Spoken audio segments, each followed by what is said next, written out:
All right, everybody, welcome out to the Logroom Guys Craft Beer Show. It is Tuesday, November the 12th, 2024. Jersey Johnny coming at you with me, as always, and none of that Mr. Beer Samurai. Say hello, Mr. Samurai. Hello. It's cold today, John. It is. It's going down to the low 30s overnight tonight. First time since I think, but not quite freezing. Not quite freezing. No, just a couple degrees above freezing. But first time it's been this low since March, they say. Yes, it's freezing and Fahrenheit's 32, or as some people call it Fahrenheit or something like that. Fahrenheit. There you go. 0 in Celsius. I heard something put perfectly as to what the three temperature grades mean. Celsius is how humans feel. Right. Fahrenheit is how water feels. Mm-hmm. Kelvin's how electrons feel. There you go. That's. And since it's, but don't we have water and electrons in us?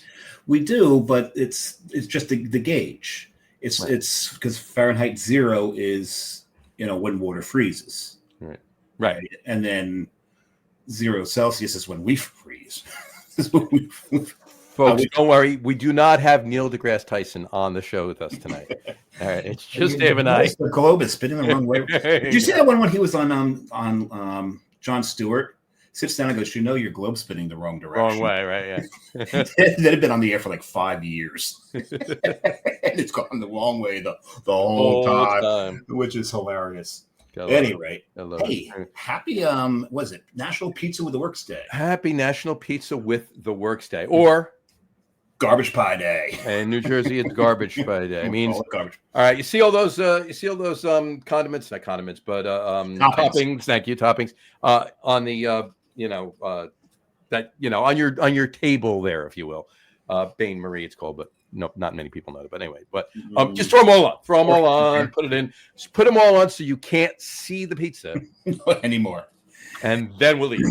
And then what you should do is you should take like a plain pie and use that as like a placemat underneath, because you're going to have another garbage pie by the time you're done eating each slice of the first 100%. Oh, it's all going to fall off. Yeah, every piece you order, you will have 2. Yeah, pretty much. Or you'll basically have one slice, and then you'll have a stew, if you will. Yeah, a mess. Right. A mess. Exactly. But yeah, not a big fan. I did have a pepperoni pizza for dinner. Not a whole pepperoni pizza. I did have pepperoni pizza. That's cool.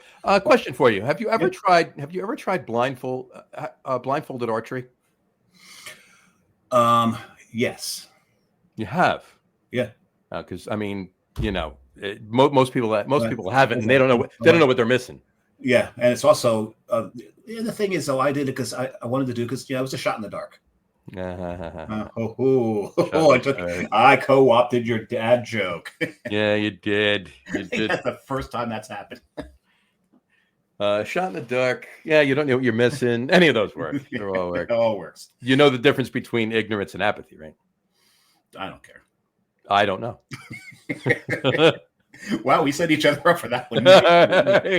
This is not scripted, folks. Not at all. I would think it was, but it's just lunacy. I got one more. It's oh boy, here we go. Two windmills are out standing in a field. Right, one windmill looks at the other one and says, "What's your favorite kind of music?" And the other windmill says back, "I'm a big metal fan." Big metal fan. There you go. All right. Well, considering they're mostly made out of wood, I don't get whatever.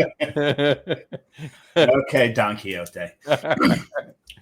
Anyway, so it is also National Happy Hour Day, which for us is going to be in about 3 minutes. Yeah, as soon as we're done with this stupidity.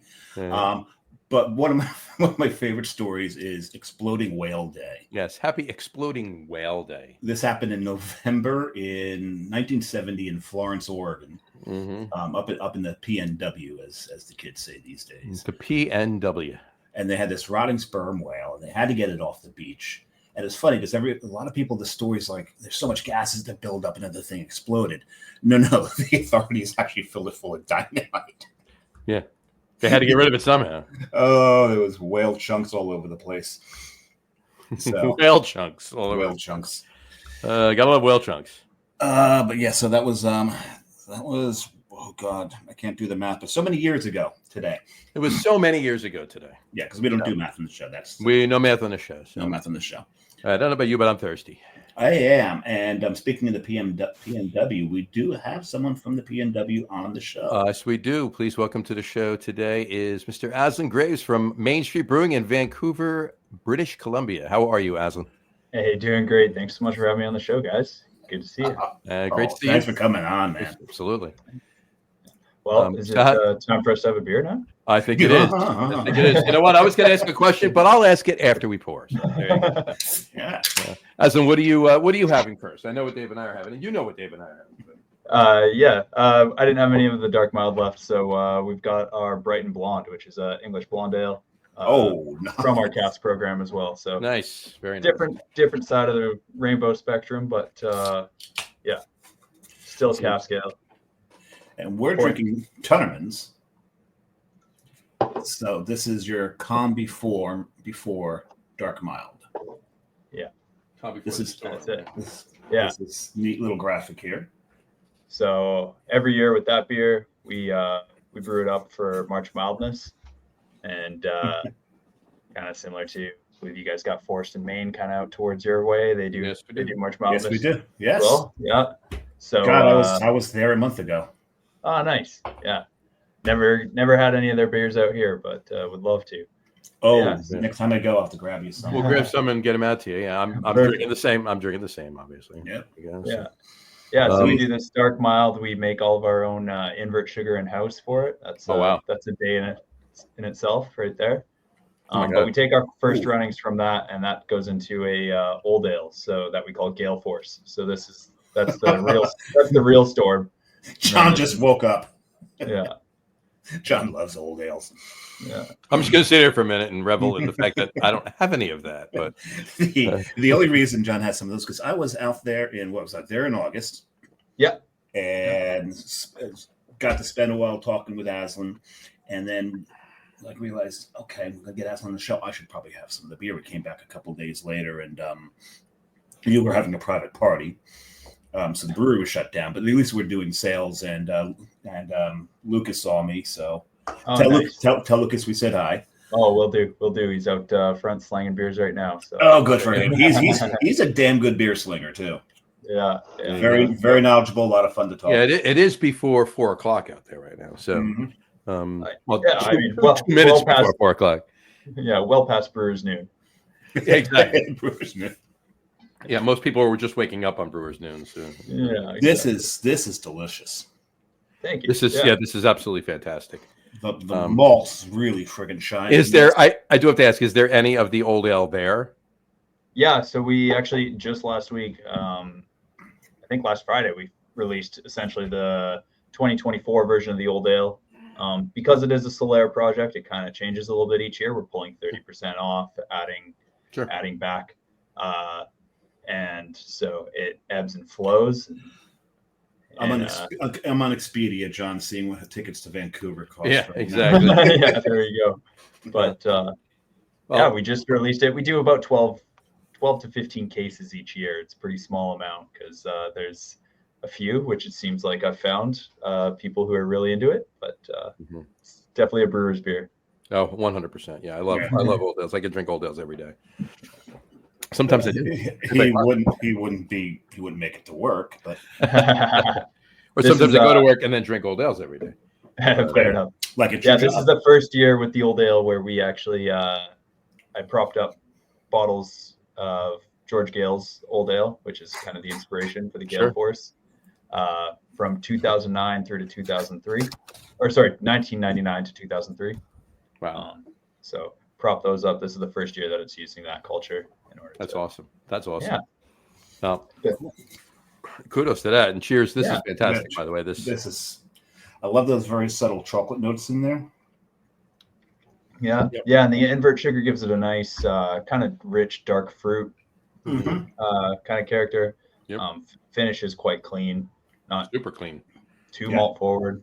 Yep. A little bit of that is so easy to drink. Mm-hmm. A little bit of Phoenix hops in there, which are kind of like a UK bittering hop that when you use it a little later in character, the bitterness is almost closer to dark chocolate. It's got a lot of darker notes. It's kind of a weird one, but it works great in that style. That's awesome. Yeah, absolutely. So, Loving it. cool. Yeah. All right. I was going to ask you before we put, Yeah. what's the temp out there right now? Temp out there. Ooh, it's. I mean, we're in Vancouver. It's the wet coast. It's like maybe 5 degrees Celsius. Nah, not even. Probably 7 or 8.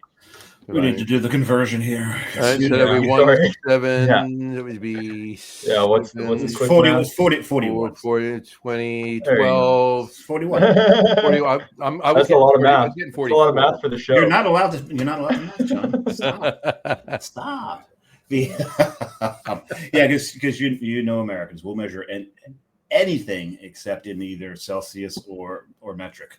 Yeah. Mhm. We'll just have to both decide to use Kelvin for the show. There you go. We're going to There use you go. Kelvin. There you go. Yeah. So, all right. So let's ask you the The several question. already. The question, the usual, the typical first question we ask everybody on the show. Yeah. What was, to the best of your knowledge, to the best of your recollection, what was the first craft beer you ever had? Oh yeah. First craft beer. I'm trying to, it's probably like Fat Tire. I grew up in the interior, BC, and we're right on the border. So my dad would go over the line to go get his duty-free 6-pack whenever possible. Nice. There you go. And yeah, I think Fat Tire. I mean, and I'm sure probably a lot of people have already said that beer on here. Oddly enough, last week's guest said the exact same thing, and I think it was the first time it was said too. and it was actually no. No? Fat Tire. We've had Fat Tire before. Yeah. Okay. I'll have to go through every show notes and make like a get a curve. See what the I still think Boston Lager and Sierra Nevada Pale are probably still the top two. They're the top two. I don't know which order, but they're definitely the top two. Yeah. But aside from that, like consciously like seeking out craft beer myself, which was probably when I was asking people outside the liquor store to go pick up a beer for me. Wait a second, you were drinking before you were legal? I never did that. Did you? That's a first. That's a first on the show.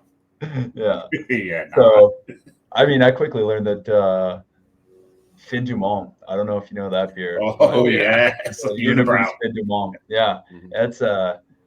it's cheaper than 40s of OE, I think, and it goes twice as far. 40 OE. Oh my god.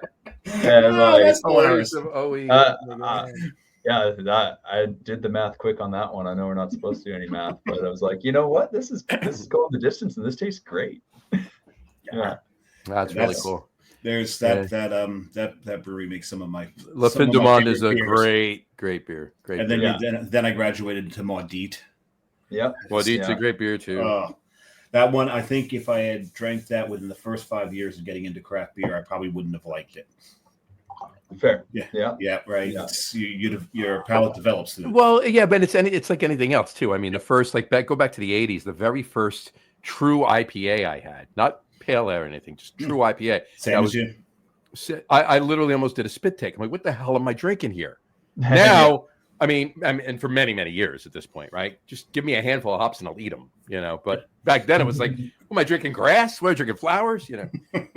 Who was used to that right then? I mean, who was over hopping, like we do now, or we used to, at least I should say.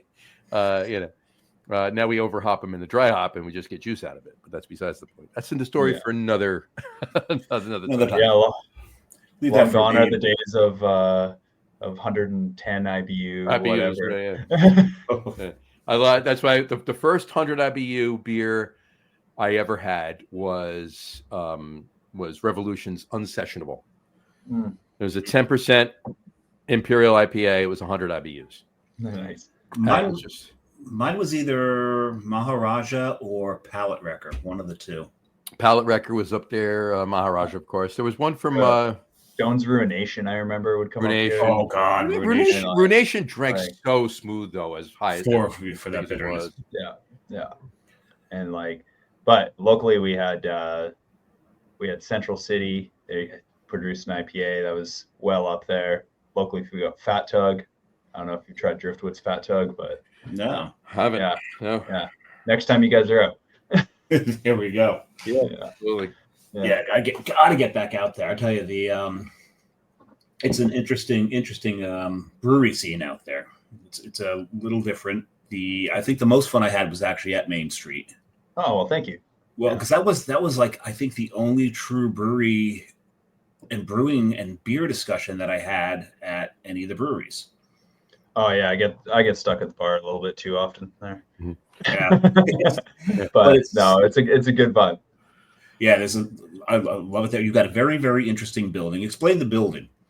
Yeah, so it was built in 1910, which is old for Vancouver. You just answered one of my questions. I was going to ask you if you were in the basement. You obviously are. Your eyes went up when you. No. I'm in my office here. Yeah. Just up top. Oh, okay. Not hiding away, not yet. And being going to be the troll, exactly. The phantom of the brewery. Right. The brewery used to be where they stabled the horses and did a lot of the cooperage for 3 breweries in the area. Oh wow. So this area is called Brewery Creek. There's a creek that ran down, and then obviously because of the good access to water, built breweries next to it. Has anybody ever brewed a creek there? No, not yet. It's a good pun though. There you go. Great. And that's truly when you're thinking of a beer, it's like you got to get the beer pun first before you start actually. Then everyone's out of hop puns. Yeah. There you go. Yeah. Well, speaking of hop puns, I did look for this when we were talking about 100 IBU beers or whatever. I remembered I had a Captain Lawrence one too. It's called Seeking Alpha. There you go. That's a good name. Yeah, and it was 12% triple IPA, 100 IBUs. So we actually had it was harsh. It was drinkable, but big. Wow. Yeah, but, if you have that alcohol to balance it, it kind of works. It does, yeah. But we actually did have a brewery in Jersey that was so tired of trying to come up with hop puns, they just called the beer Hop Pun. Mm-hmm. that was just the name of the beer. Mm-hmm. Yeah. Has anybody done ZZ Hop yet? ZZ, somebody had to. Hold on. Oh, I'm sure someone's used that one. And you know the irony of that band, right? Oh hell yeah. There's a bunch of them. The Arbor Ales, Auburn Ale House. The guy whose last name is Beard is the only one who doesn't have a beard. A beard, yeah. Oh, nice. There are 1, 2, 3, 4, 5, 6, 7, 8, 9, 12, 13, 14, 15, 16, 17, 18, 19, 20. We can't math, but we're allowed to count. We're allowed to count. There's 24 ZZ Hop. There you go. One for every hour of the day. Yeah. We've got a question from the Peanut Gallery out there. I have a question from Dave Campanelle. Thanks, Dave. Oh, hey, Council. Is it true Vancouver has some of the best Chinese food this side of the world? Oh, yeah, man. And there's also one of the best Chinese fusion spots. Really? It's called Green Lettuce Indian style Chinese food. So much like there's North American North American Chinese buffets, this is how Indian people do Chinese food. So really sweet and sour pakora and paneer and paneer is one of those things that if you're not used to just seems so weird. Yeah. Because when you give it to somebody for the first time, don't tell them it's cheese.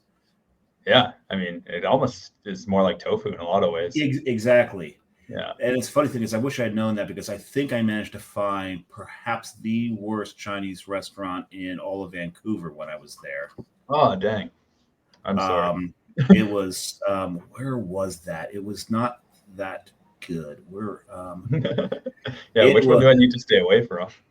It was off of Hastings, and it wasn't too far from where we were staying. Hopefully not the Pearl. It was. I've heard great things about that place, but I hear it's a good dining hall, and you need to go with the pink Pearl. Yeah. Oh, that's what it was. I guess we just don't have enough people to order the right things. But I'll say one thing: we had probably one of the best omakasses we've ever had. Nice. While we're there, got a ticket because I parked illegally, but that's all right. It was worth it. Yeah, and it was just a small percentage of what the omakase cost us. Yeah, but with the exchange rate, that's basically the cost of parking right there. Yeah, that was favorable at the time, I think, for me. Yeah. There you Nice. go. Speaking of that, we're actually having Chinese food for dinner tonight. Oh, Excellent. Are There you you go. ordering right now? How many from column A, one from column B? I'm texting my better half, and she's gonna Make sure the order gets order, straight. and yeah, exactly. So there you go. Yeah. That's amazing that there's that much good Chinese food up in Vancouver. I got to get up there. You mentioned the fusion thing. It's funny too, because no, certainly not my favorite, but one of my favorite Chinese food places is in Astoria, Queens, and it's actually a Cuban Chinese restaurant. Oh, cool. Right. However, there's no fusion. It's just one or the other. Food and Chinese. I heard Mexicali in Mexico there has incredible like Mexican Chinese fusion. Here's the thing: Mexicans are just the best cooks. Period. Hands down, you can put them into any cuisine. Yeah. If you watched Anthony Bourdain, his restaurants always had. It was just this one village from Mexico too. He got everybody from that village cook for him, and then he visited it, and he's like, "Now I know why they're all so good. All the food here is just absolutely amazing." Exactly. Which we call it. All right, I'm going to actually ask Dave's question. That's going to bring me back into talking about you for a little bit, Aslan. Yep. Dave Campanelle said, "What is Aslan's favorite style of beer to brew?" Oh, man, I think so. Funny enough, when I started at Main Street, they already had the cask program here. I was, maybe a little nervous, and as a result, maybe a little defensive about wanting to brew English beers because I'm like, they don't really sell. But that's quickly become my favorite thing. We've got a cask program here that we do, not a huge amount, but we've always got 2 to 3 beers on our hand pull engines. We do about 150 hex annually out of the, so that's like 120 barrels roughly, out of the tasting room. And so like doing traditional cask ales has really let me lean into using malt as an ingredient. If you're just making IPAs, you're like, okay, cool, Pilsner, raw wheat, and then whatever hops. So yeah, and taking some of that, just being able to take some of the knowledge from building out those cask beers and applying them to other beers has been very transferable and very fun. Nice. Yeah. Very nice. I think I used Carafa Special 3 for the first time in cask ale before I was like, oh yeah, of course this will make sense in all the other dark beers. Exactly. Yeah. All right. So question for you. Let's back up a little bit. When did you first start brewing? First started brewing, I was like professionally or no, at home. First basement brews. Yeah. Basement brews. My dad taught me the sweet trick of taking 2 Cooper's cans and putting it in a bucket, and then you get a stronger alcohol content beer, especially if you had a bit more dextrose. My dad was always home brewing. I was helping him since like the age of 5, washing bottles and doing whatever. You were doing cellar work at 5 years old. Yeah, and so like, awesome. not good cellar work probably. I was probably the reason those bottles exploded. But Dad, I swear it's clean. I cleaned it. Yeah. I hated doing chores with a dirty rag. But my parents had the progressive view of they wouldn't buy me beer, but if I could make it myself, I could make a batch once a month. I think is kind of what they regulated it to. And folks, that's called good parenting. Yeah. And so, I remember I really liked the Granville Island Winter Ale at that time. So and the Nelson Faceplant Winter Ale. So I was like, I'd make dark porters or stouts and just add vanilla to them. Wow. And there you go. That works. It's funny that you brought up Granville Island because it's when we went there, we went to Granville Island. I think it was one of the more underrated breweries that we had gone to. Yeah. I mean, the team over there they're owned by Molson Coors, right? So it's a 10 hect brewery with the buying power of millions. It's for the team that brews there, they do, and they're all really good, credible brewers, and that's just all they do. It's R&D and test batching, and they got all the toys to play with. Very nice. Yeah. And great dudes. They come by here all the time for Yeah. cheeky beer, talk shop. There you go. That works. Yeah. Yeah, I'm gonna open my second now because that mild went down way. That went very quick. Hey, it's that's a drinking beer. You know, it's. I've actually been sitting waiting for you to finish your second, John. There you go. I tried to nurse it as much as I could, and it just didn't work. There you go. So go ahead. Yeah. Oh, go ahead. You finish. I'm like this can art's also very, very cool. And that would be Brimstone. This is the Czech Dark Lager. This is, and I can't wait to. Oh God, that smells so good. Now, you're gonna break my heart and tell me you changed the can art, aren't you? yeah, exactly. So here it is. This year it's called Vinyl. Oh, it's kind of record with the stylus. Oh, very, very cool. And yeah, similar recipe basically. So put it up again. Put the new one up. Oh, sorry. So folks looking in, which do you like better? Yeah, there you go. Yeah, we're taking votes. We're taking votes. There you go. Yeah, please do. But yeah, it's the beer you got there. I can go through some of the changes if you guys want. Yeah, go for it. Oh, absolutely. Before you do that, before we get into the beer, you were talking about when you first started brewing. And David asked what your favorite style of beer to brew is. What was your first style of beer that you brewed? There you go. Yeah. Oh yeah. I mean, that was the winter ale thing. Like definitely brewing winter ale. Yeah, like porter. I'd basically just take a Cooper's porter or stout kit, and then add vanilla beans. That's actually probably the first time I found the difference between vanilla beans versus vanilla extract. Really? It's like the one time I ended up buying vanilla beans, and it's like, yeah, irreplaceable. Never go back. Yeah. I mean, yeah, in a pinch, the extract works fine, but nothing replaces the beans. Yeah. So it was great. And then, I mean, I went to school for nursing after that. I didn't go straight from there into beer after high school. That's what I do with a beer every now and then. Yeah, exactly. Yeah. And then, with nursing, I was kind of just, trying to find my way back into beer after a certain point. And it was great. I kind of flip-flop back and forth between brewing jobs and nursing jobs until I landed here, basically. There you go. Cool. Yeah. Did you work anywhere else before? Yeah. So I think it was 2015. I think I finally landed a tasting room job with Powell Brewery. I don't know if you've heard of them. They won. No. I think they've won 4 different World Beer Cup Say the awards name for again? their ESB. Powell Brewery.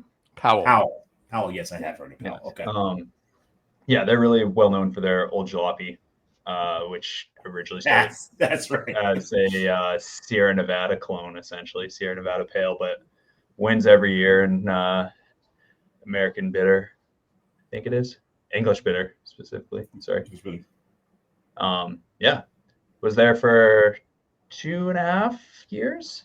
Went back to nursing, then was working at Steamworks as their head brewer at their brew pub downtown. Which that is in Steamtown.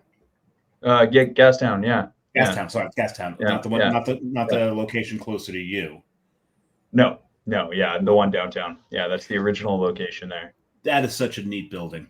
It's a huge building. It's a labyrinth. You can get lost in there. So many special events rooms, and yeah, I think I was, the brewery team was a staff of me and myself.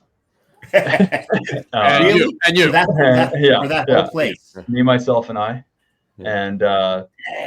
And so, I mean, it wasn't a lot of production. Most of the core product comes from the production facility. Okay. And then I would fill out the taps, the seasonals and one-offs, and kind of essentially get Iron Chefed by Brett and Julia, where they're like, hey, we got this random hop or this malt, do a recipe with it, which is great. A lot of fun. Oh, yeah, absolutely. What was neat about there was that building? 400 other staff between the kitchen and serving and so. The thing about that, John, is you've really, really got to plan ahead. You've really got to make sure you make your way to the bathroom before you have to go. It's probably a good mile. Is it? There is at least 4 doors in your way. Yeah. Okay. Yeah. Big spiral staircase, 4 Yep. doors. Yeah. It tests you. Like if you're doing a dance, you're in trouble. Yes, Yeah. you're done. And I think this whole thing is so that they can figure out who to cut off and who not to. Probably cuts them off themselves, It's not like they go down the stairs. Fence. They can't find their way back. They wind up in the kitchen. They get conscripted, and no one ever sees them again, and they work there for the rest of their lives. You know what's funny? You know how you hear a story about a place and you just like start picturing it because you have no idea what it looks like, right? And you're picturing something in your mind, right? What it looks like. It just dawned on me. Like I started picturing this building you guys are talking about, and I'm picturing brick. I'm picturing an older building, and I'm like, this looks familiar in my mind. I'm like, what the hell am I picturing? I was picturing the original Buttonwoods location. Really? Yeah, I don't know why. That's what popped into my mind. Interesting. No, not like that. I'm not sure it does. I'm sure it doesn't look anything like it. That's just what had popped into my mind. Take that, make it a little more convoluted, and have a English pub throw up into it. And that's about because it's just all old. It's this dark wood everywhere. Mm-hmm. Yeah. It's really that building is really neat. So there's no it's plumbed into the city steam, thus the name Steamworks. So there's no boiler. You just go in, there's a valve literally was right behind the computer that you would like turn on to get your steam for the brewery. Oh, that's so cool. Yeah. Quirky old space. And then the grain out is a 1.5 foot wide hole right below that you put a funnel, you drop a funnel into, and then you rake the grain and you drop straight through the floor where there's an underground parking. You have buckets that you roll underneath. It's quirky, but it works. And it's right by the water taxi. The water taxi's right there. Yeah. The C bus. Yeah. The C bus. There you go. Yeah. But that happened, and then I was there for just shy of a year. And COVID struck, and then that was like, because they're a whole brew pub, they're like, their best thing was just to like shut her all down. I went to the production facility for a bit, and that's when the opportunity here at Main Street came up. So I'm at 4.5 years here at Main Street, and nice. At the point now where it's like everywhere's got its quirks, but these ones are mine. I can't be blaming the last guy on why the seals don't work anymore. Yeah, they are definitely your issues now. Wait a second. So in Canada, you're allowed to employ seals to help you brew? And otters and polar bears. Okay. Yeah. Can't club them, so we got to give them work. Yeah, it's a wild and rugged place up there, man. Yeah. All right, so you started. So that would have been my next question. You started working just after COVID started up at Main Street. So you've been there 4.5 years. What and Main Street's been around, I believe it's on the cans, right, since 2016? Yep. So they were about 4 years in. 2014. 2014? Yeah, we just celebrated our 10th year this year. Maybe I read something different. He's old. He doesn't have his glasses on. Hold on. Might be a typo on the can. No, maybe I was looking at. I might have been looking at something else. I'm like, thanks for catching that. I should proofread it better. I might have been looking at something. I don't see it now. Which can was it?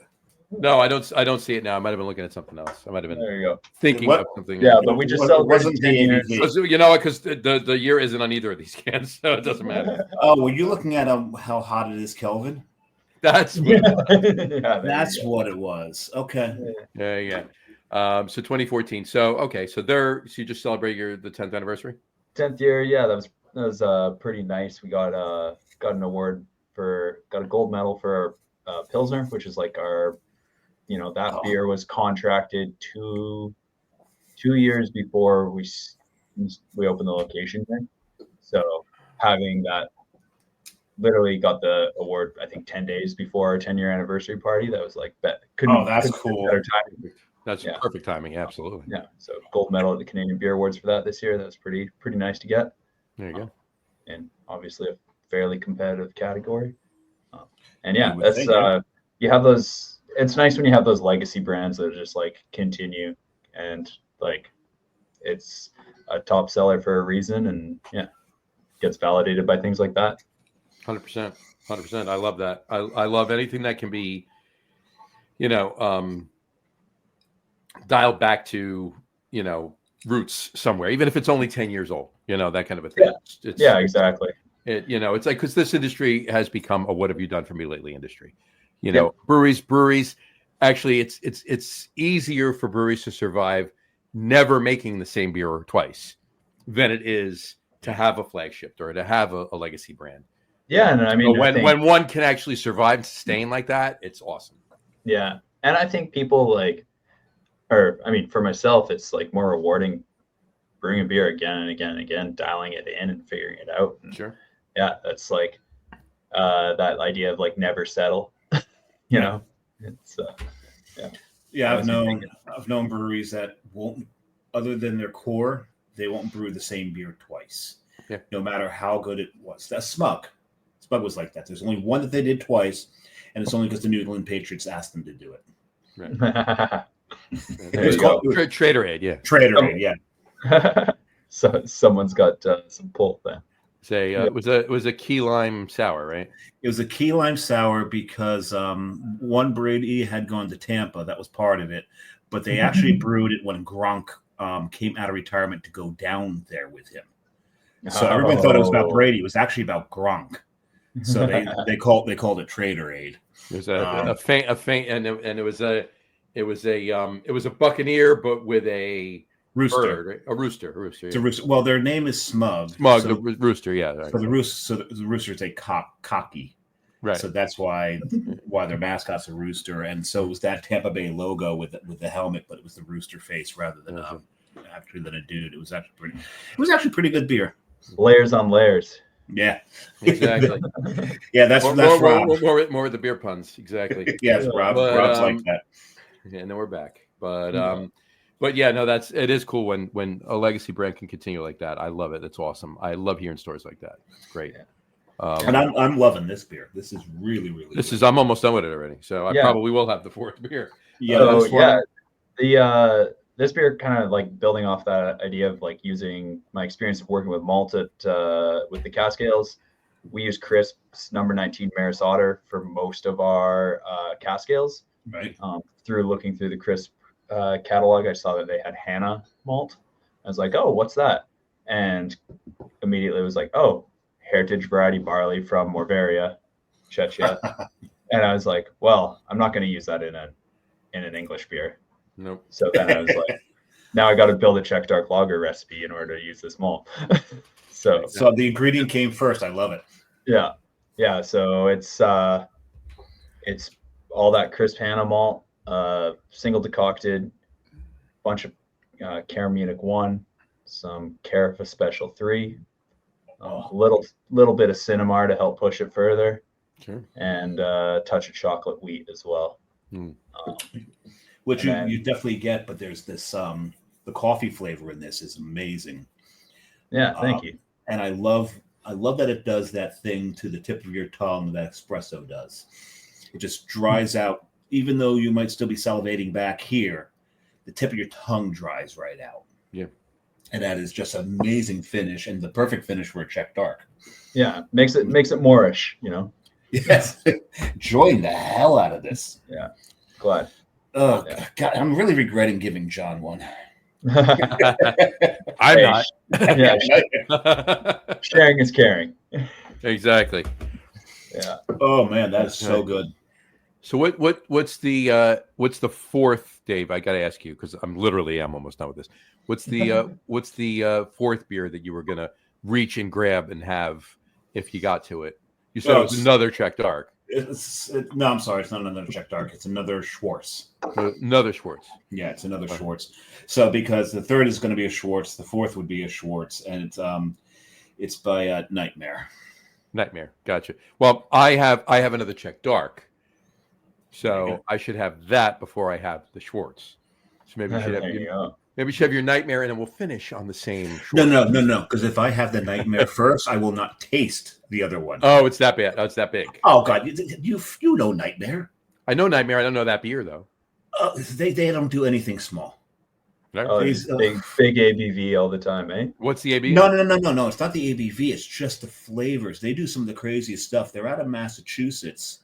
I'm sorry, they're out of Long Island. They're out of Long Island. Yeah. Yeah, and they brew out of the back of South Shore Brewing. Are you going to say they brew out of the back of Sal's truck? South Shore. But they're That's the terroir you want. Whoever's selling it, that's the terroir you want. The terroir of his trunk is amazing. Yeah. There's a cool ship in the trunk. Yeah. He's got a 71 Oldsmobile 442. He just opened that Actually, baby up. no. He's got a 72 Dodge van with the portholes. Oh, there you go. Yeah, it's just an old hot tub shell. Right. There you go. Yeah. There we go. Oh man, but yeah, this is I have to finish on that, John. Sorry. No. That's fine. That's fine because I'll you have it and then I'll have it. That's fine. All good. That isn't open though. I got to put that on there. 41 old hot tub shell. There we go. Congratulations, Aslan. Congratulations. You just made one of our opens. There you go. Yeah. There you go. So yeah, but this is Aslan. Seriously, this is fantastic. I'm glad. I'm sad I'm finished with both of the beers. I'm glad it's well traveled as well. It traveled very, very well. I've got to say one thing though, and everyone has their opinion of Untapped. I use Untapped all the time to keep track of what I drink. Yeah. But I do take the ratings with a complete utter grain of salt. And I have to say one thing. As nice and polite as Canadians are supposed to be, they are brutal with their Untapped ratings. Really? They are. Yeah, just nice to your face.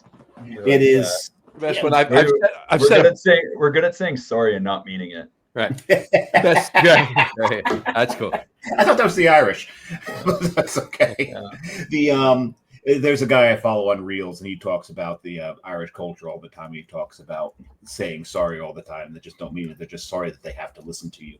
That's about right. No, because this beer, its average is 3.63, which is ridiculously stupid low, and it's because we had done. It's the style too, though, Dave. No. It's not just the style, John, because we see this all the time with Untapped, where you have the lagers are so low rated and the IPAs are through the roof. Of course. No, you don't even. That's not even. Can't up in Vancouver. They don't even do that. Everything, anything above 4 is apparently Michelin star in Vancouver, because we did Seattle first, and some of the rating scales that I'm used to, and I know that if I see a brewery that's got like an average of 3-4, but it's all lager brewery, I know it's probably pretty damn good.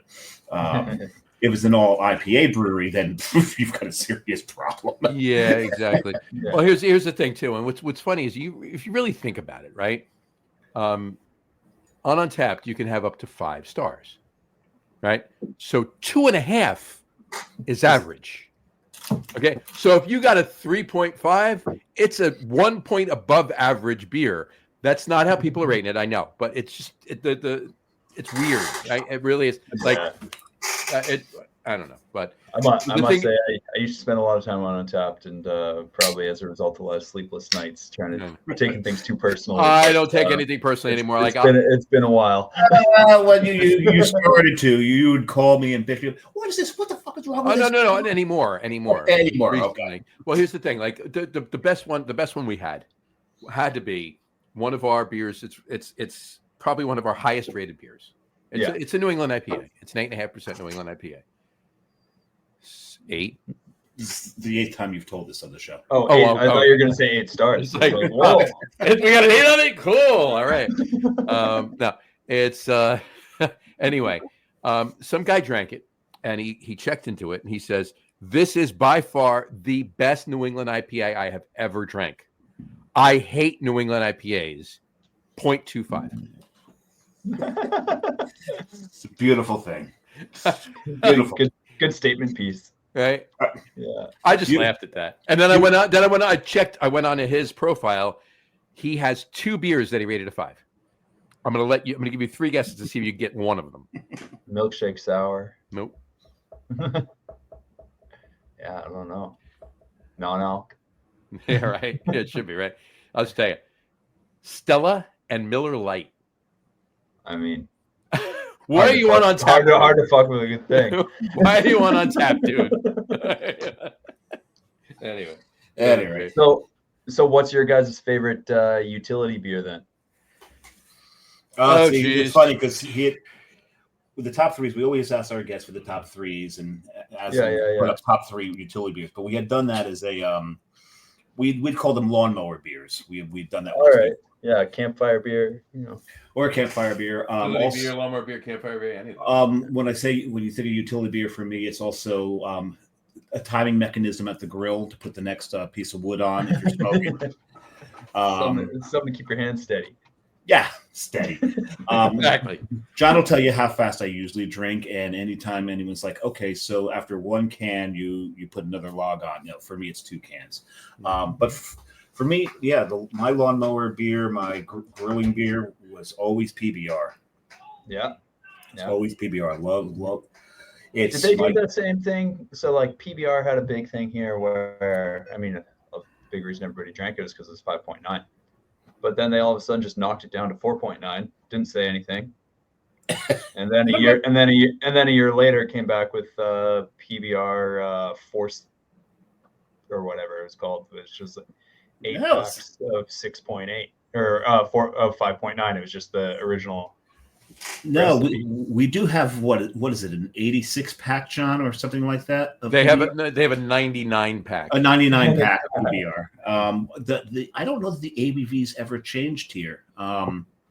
It used to be 5.9, which is kind of part of the rationale of drinking it is because everything else was like 5.4.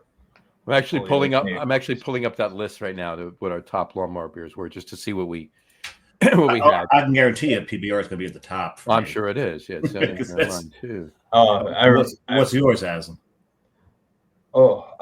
Coors Banquet, I think. I remember the original Coors was such. I really enjoyed the original Coors. Yeah, but now they kind of went through a whole rebrand where they got rid of the Banquet and changed it to Coors Original, and it's not the same. No. But, Dave, yes, yours was PBR. Yeah. You want to?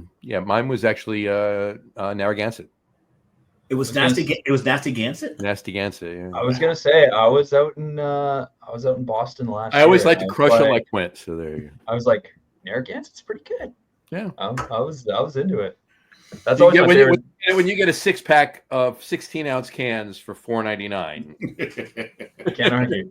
A 6-pack of 16-ounce cans. Not a 4-pack, a 6-pack. Yeah. I enjoyed the happy hour at Trillium while I was there, but crushing Narragansett at the dive bar was also up there. And I did drink my fair share of I have had my fair share of Banquet, but you're right. The original Banquet was better. It was really good. It was really good at one point. Yeah, the water that they put in the bottles that they mark Coors Light, not so much, but the Banquet was actually a decent beer. Yeah. But my favorite of all of those macros, my favorite that I would have today if it were still around would be Michelob. Oh yeah, and it's an AB InBev product, and I can't stand it, but Michelob was actually a decent beer. The actually original Michelob. They used to do this not Mick Ultra or any of that shit. The actual original Michelob. They used to do this Kokanee Gold up here, and I don't know if they still do it, but it was in Kootenai True Ale, and they were on glass bottles, and that was like a beer that was a good utility beer. In college, my go-to beer in college, way back, because I didn't know any better, and there wasn't much else to drink, was actually Molson Golden. Oh, drank nice. A lot of Molson in college, so they had Molson in the States. Yeah, we had Molson Golden, and to get a slight, but it was much lower in alcohol than it was in Canada. Oh yeah. To get the level of alcohol that was brewed in Canada, it was called Molson Canadian. And that's why everybody has these Canadian lagers. I'm just trying to figure out what is a Canadian lager. Like to me, that's just beer. It's a higher ABV. Yeah, slightly higher. So what would that be, like 5+? Yeah. Yeah, because we were down. Well over 5. Yeah. Yeah. Because I remember, you guys had a lot of cooler stuff than us. Because we got a law here in the States for water conservation that we could only have 2.5 gallon flush toilets. Canada still has 5-gallon toilets. And trust me, we have Taco So you had to Bell. come up here. You had to come up here to do your dumps. especially after Taco Bell. Yes. I'm going to Montreal. I'll be back in a couple hours. I got to go to the bathroom. It's 1.5, isn't it, John? They're 1.5 gallon. 1.5. There's 1.45 or 1.5. There's no way 1.5 gallons is taking care of a Taco Bell night. That's just not. It's just not happening. I said 2 or 3 flush. Yeah. Yeah. And you wind up wasting more water. By the way, Dave, this is my. I didn't put this up. I poured my 3rd beer. Did you pour your? This is. Oh yes, I did. What do you think? Okay. It's proper glassware. Yeah, it looks like your hat. And it does. Look at that. And my shirt. Oh, and your shirt. Did you put the can up? No, not yet. Do you want me to? Sure, go ahead. Only because I want to put my can up. So that is a very pretty can. Yes, it is. Guess who designed it? It wasn't me, and it wasn't you, Aslan. Anyway, so Vertical Migration. It's a 5.7% Schwartz beer, brewed by Coastal Brewers and Red Bank. It says black lager. It says black lager, but then underneath it says German style Schwartz beer. I don't have my glasses on, so I can't see it. Trust me, it does. Okay. There you go. There you go. Vertical Migration. It's have you had one yet, or is this the first one you had? Sean, I was standing next to you in a parking lot with Brian. At home, not the little bit you had at the brewery at the tailgate. This is. I still have 2 cans left. This is left. This is the 2nd can. Okay. Yeah, I've had it. Cool. Awesome. The one I'm drinking here, I just want to put this up. Prophecy of the Clock. It's by Sapwood Cellars in Columbia, Maryland. God, I love Sapwood. Yeah, Sapwood makes you Not beer. any beers. I've read the new IPA book, and American Sour Beer, but. This is one of those beers, Dave, that I got from Tavor. And what do I always say when I have one of these beers? You always buy 1 and wish you'd bought 4. There you go. He never learns. If it's sapwood, if it's what's the other one? There's Elder 2 Pine. Elder Pine. No, in the lager game. Oh, Wayfinder. Wayfinder. Yep. And Wayfinder's family member. Heater Allen. Heater Allen. Yeah. Heater Allen. Gold Dot. Yeah, Gold Dot. Gold Dot. Gold Dot's great. Yeah, it's Brian. Yeah, exactly. Yeah. Brian and Kevin. It's the Allen. Yes, Passion the Allen project. Right. Yeah. Exactly. Yeah. But this is tasty. So, anyway, all right. So let's talk about some of the beers you brew. Obviously, we've talked about the Czech Dark, the cask lager, cask program. Talked about the old ale that we're going to talk about a little bit more at some point, and probably after we finish the show too, we're going to talk about that. But talk about some of the other beers. Let's talk about the legacy brands first. Let's talk about that. Yeah, I don't know where Dave went, but I'll get him back. All right. I'm actually I got to finish this to get to this, but that's fine. That's the Naked Fox West Coast IPA. Mm-hmm. It's our kind of like I guess when I got here, the idea was to kind of have it's like a reimagined West Coast IPA.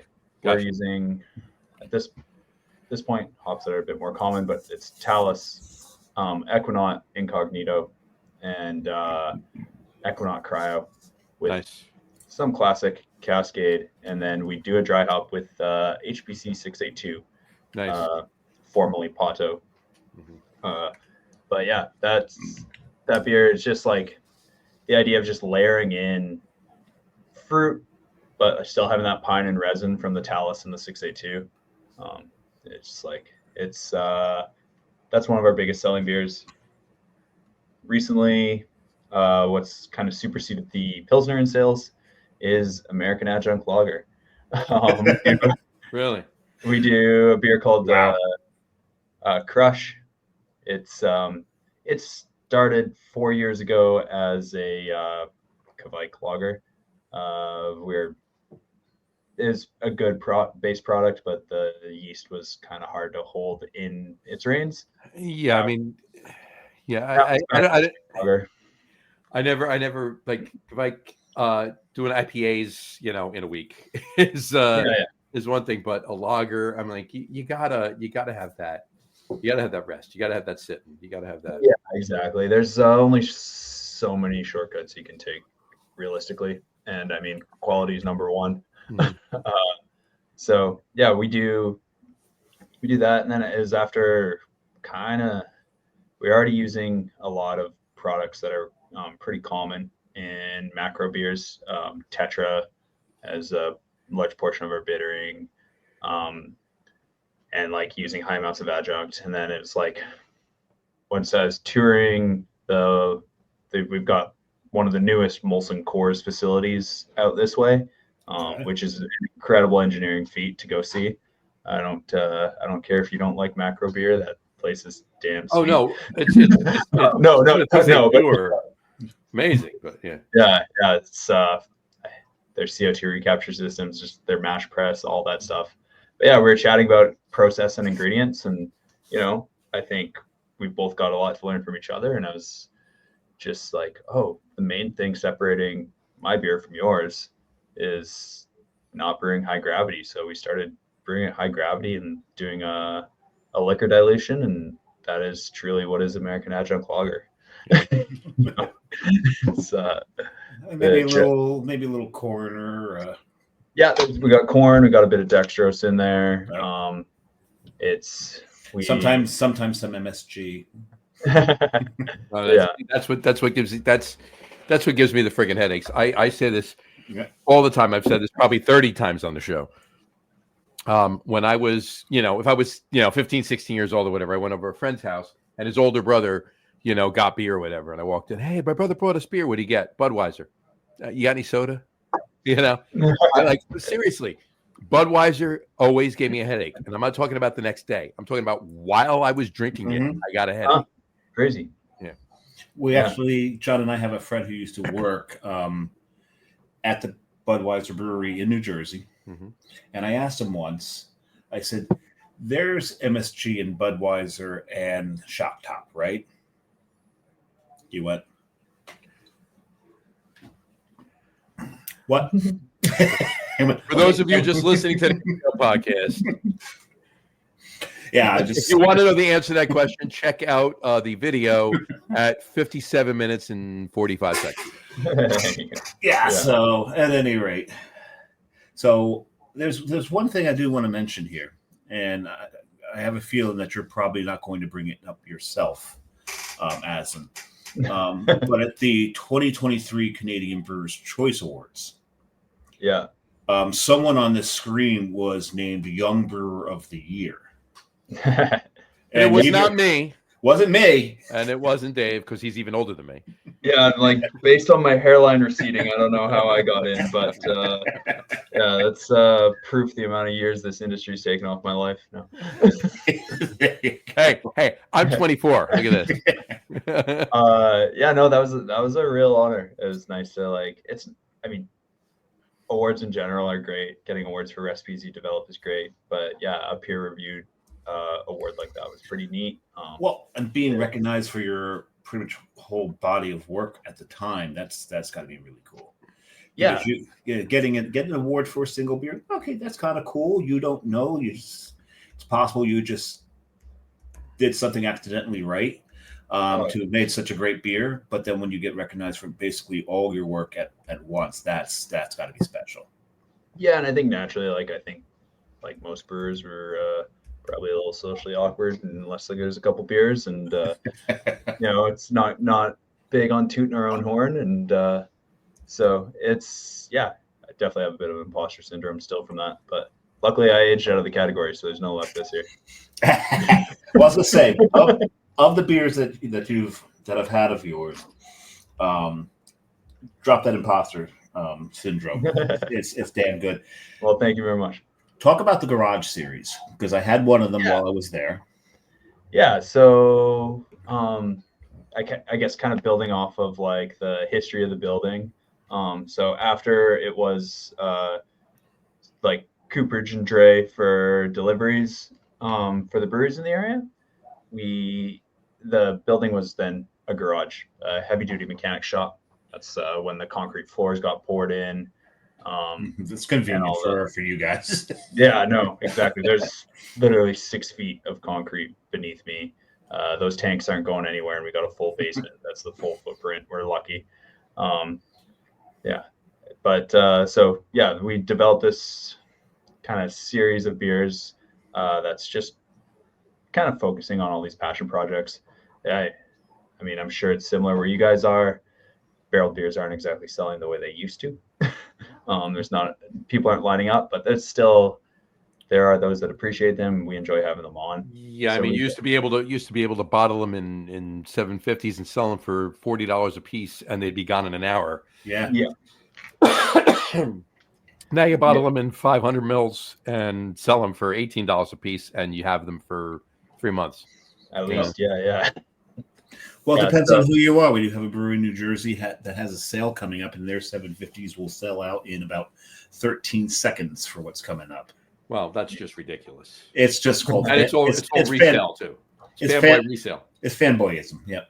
Yeah. Well, this is basically our passion project. It's definitely no false market on this, but I had the German porter. It's a blast. Yeah, so I was gonna say, if I remember correctly, German porter. Yep. That was a fun. Once again, sounds like Johnny, you like historical styles. Oh yeah, Dave as well. Oh yeah. But, yeah, so that's kind of one of those things of a breaded export porter. We aged it in Woodinville whiskey barrels. Nice. John, you would have loved this beer. It was just hold on. Let me check United. Hold on a second. Yeah. We so with the Gale Force release last week, we just released 3 of our 5 for this year. That includes a Brett Pale Ale that utilizing Orval Brett, so just a low attenuating Brett anomalous strain. And that's actually the base beer for that is the core product Kingpin, which I didn't chat about yet. So North American, or it's like a West Coast juicy hazy pale ale kind of thing. Nice. Somewhere Cascade Mosaic, but based off of do you guys know Commons Brewing out of Portland? Yeah, they had Flemish Kiss. Yes, that beer was a big influence on this current Brett Pale Ale. So we kind of do it every year, and it's just a good Brett Pale Ale. It's just something I can drink every day.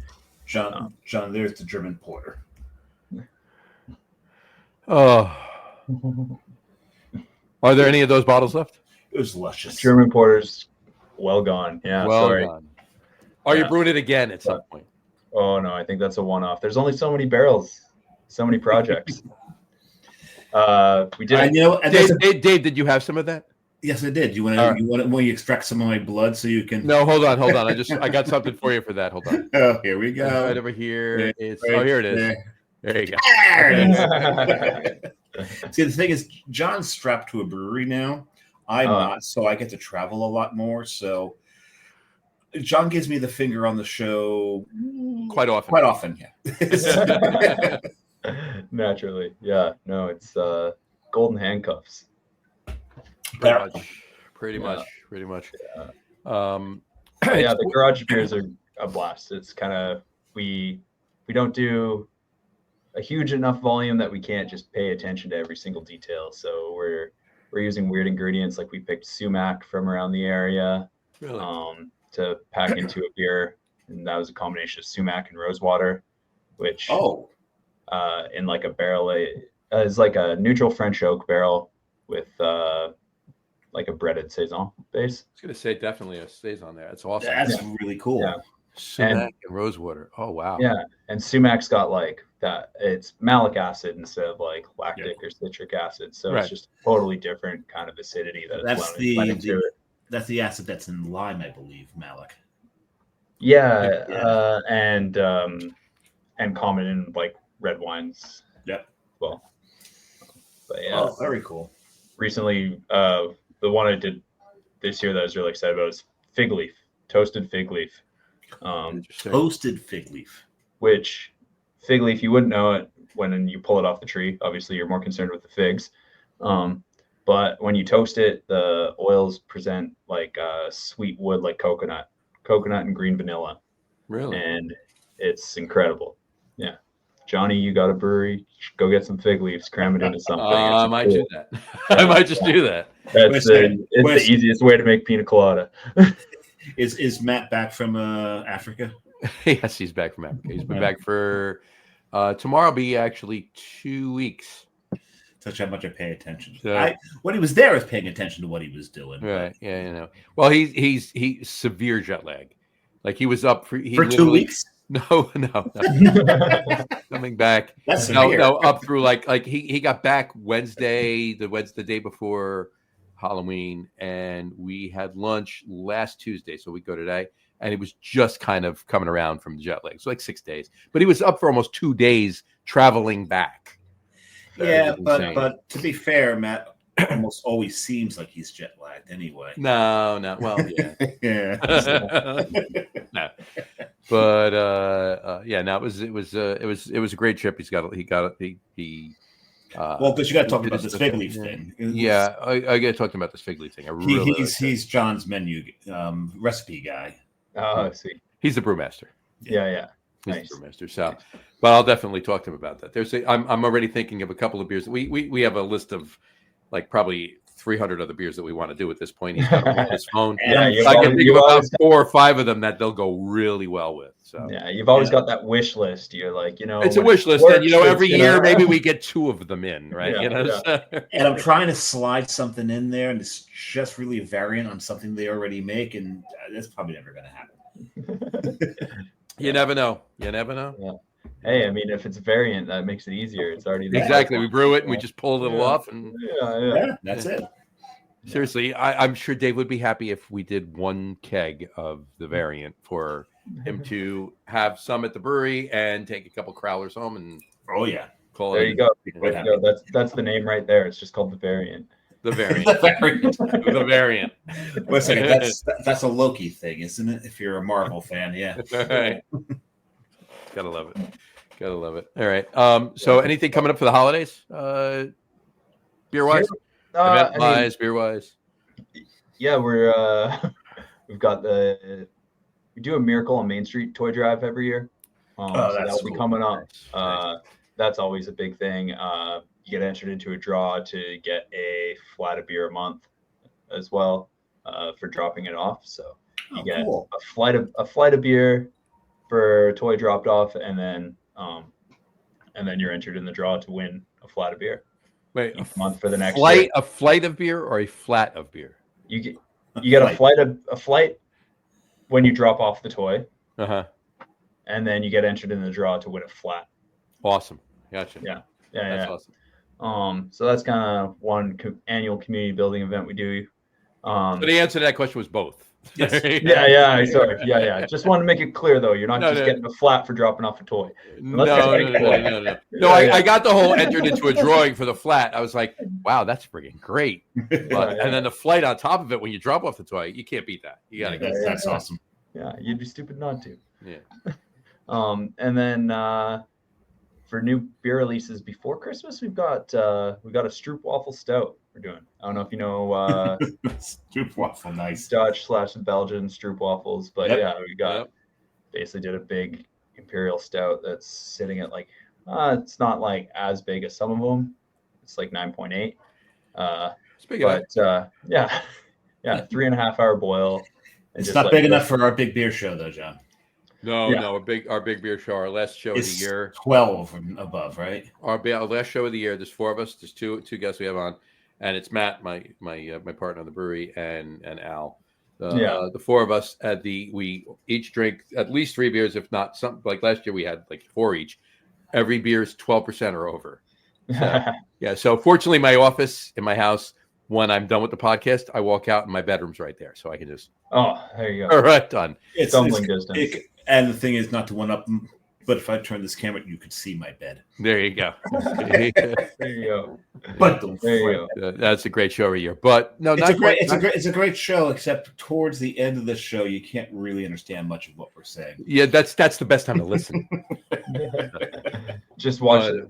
Put it on, a 10 times speed for the first hour, but then after that, listen, slow it down and listen. Yeah. Did you so do you barrel aging that no, that's gonna all be in stainless. So we're getting it out in time. It's a collaboration with a local brunch waffle place called Medina Cafe here. So yeah, that's right, you said that, yeah. And it'll be. We just got it off cinnamon the other day, and it's conditioning and bright right now, so hopefully have that package. I mean, classic thing here, I'm sure it's probably similar where you are. No sales, no buying manager wants to see a sales rep after December 15th, so yeah, if you have whatever beer you've sold by the end of the second week in December, that's the bet. That's all you're selling. That's all you're selling till second week in January. Yeah, third week in January. Yeah. At least. Yeah. So just concentrate on the tap room and don't worry about sales for that point. Yeah, just exactly. put your feet up and have a couple holiday parties because that's all that's going on. Yeah. Realistic goals. Yeah. But we got that, and we've just been mostly focusing on cores. Yeah, we'll be figuring out what we're doing with the barrels in the next bit. I kind of got it on an annual thing where it's like that's a January, February thing. We did kiwis last year because they ripen in February. Nice. Very nice. Getting locally grown kiwis. Who knew they could grow up here? Locally grown kiwis. Locally grown kiwis in Vancouver. Yeah. Or British Columbia, cool. just in general. Yeah. Well, you do have a rainforest there. That's true. Yeah, I guess they pick them pretty late, like around now, and then they ripen them off the tree. But yeah, it was pretty cool. It was a neat experience working. That does make sense, but you would never think that. No. Yeah. Because what Stanley Park is a temperate rainforest. Yeah. I mean, the base of this whole coast is for the most part. But, yeah. And actually, Stanley Park's got another one of those underrated breweries. Yeah, totally. That brew house that's Labatt's owned. It's got all the bells and whistles for a 5-hectare brew house, fully automated. I was actually, because we were just going through there. I was like, let's just stop and get a beer. And I was actually had a couple more than I thought I was going to have. I thought they were going to be a one and done. Yeah, no, they're great. They're similar thing to the Granville Island. They got the buying power and the knowledge, and they're probably getting all those fancy hot products well before we are. Everybody else, sure, absolutely. Yeah. So John, you're still using CGX? Wow. So I did open my fourth, and John, I don't have a crawl for this one, so you just tell what it is. Yeah, it's called Schwedentrunk. Schwedentrunk. This is from Nightmare. Schwedentrunk is it's a way of killing somebody by pouring very hot liquid down their throat. Nightmare is very interesting. Morbid. They're morbid. One of the beers that I've bought a few times is called the Defenestration of Prague. Defenestration of Prague, yeah, absolutely. And then defenestration means throwing somebody out a window. Yep. I love their names. They're so dark, but their beer is. Yeah, John, if I had drank this before your beer, I would have never tasted your beer. I would have not got those beautiful chocolate notes that Vertical Migration has. Thank you. That's a pretty beer too. What's the ABV on that? The ABV. I don't know. I don't think they went crazy on this one, even though they've been known to. Actually, this is a Czech Dark. No, hold on. It's weird. No, it's a Schwartz. Never mind. It's a Schwartz, you said. It's a Schwartz, yeah. It's only 5.5. So it's actually lower ABV than Vertical Migration. Except Vertical Migration, and John, we talked about this. Vertical Migration, you're a little higher on your relation to the chocolate hops to the patent chocolate malts to the patent malts. Right. Is a little higher, so it's a little on the I don't want to say sweet, but It's not more- as harsh. It's smoother. Smoother, got that more of a rich chocolate flavor to it than that coffee flavor that Patton can bring. Correct. Whereas this beer, I'm not sure they put any goddamn chocolate malt in it whatsoever, because this is just a punch to the face with bitterness. This is one of the most bitter Schwartz beers I've ever drank, Wow. and I enjoy it. I really do enjoy this beer. Interesting.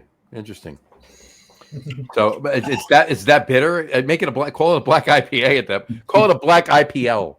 There you go. No, because you can't because it's not bitter because of the hops. It's bitter because of the malt. Doesn't matter. I know. I get it. I understand. But still, like to the average person that's drinking it, do they really care whether it's bitter because of the malt or bitter because of the hops? I don't know any average people, John. That's true. You don't. My bad. You don't. That's true. I'll say this: just the whole. What this does. What this does to you is you get all that. Your salivary glands just keep going and keep going and keep going and keep going, and I think it's out of self-defense. Probably. It's one of those things. That's how harsh this beer is, and it's is it a true Schwartz beer in that sense? I don't know if it's entirely within the the guide, but I really enjoy this one. I mean, it's one of those things. Brewing to style versus brewing to market. I mean, it's very different. They've done neither here. Yeah, there you go. Yeah. I was going to say they've done neither of those there. Yeah. But that's what Nightmare does, and that's why they're popular with the beer nerds. Right.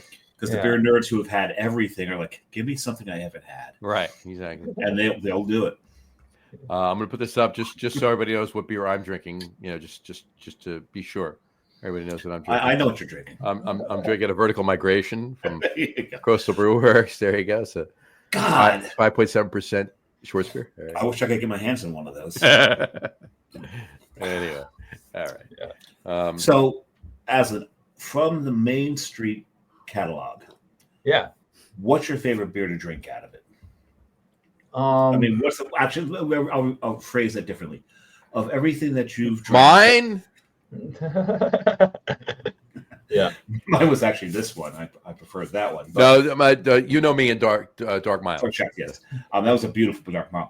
But as for you, what beer? What's my go-to? Not the go-to. That's why I'm rephrasing it, because I figured you might go to the go-to. Of all the things that you brewed there, what is the thing that has passed your lips and made you go, "Oh damn"? Wish I could revisit. Yeah. Yeah. Oh man, that's a tricky one. We brewed a lot of honestly, it's like we do this black lime lager.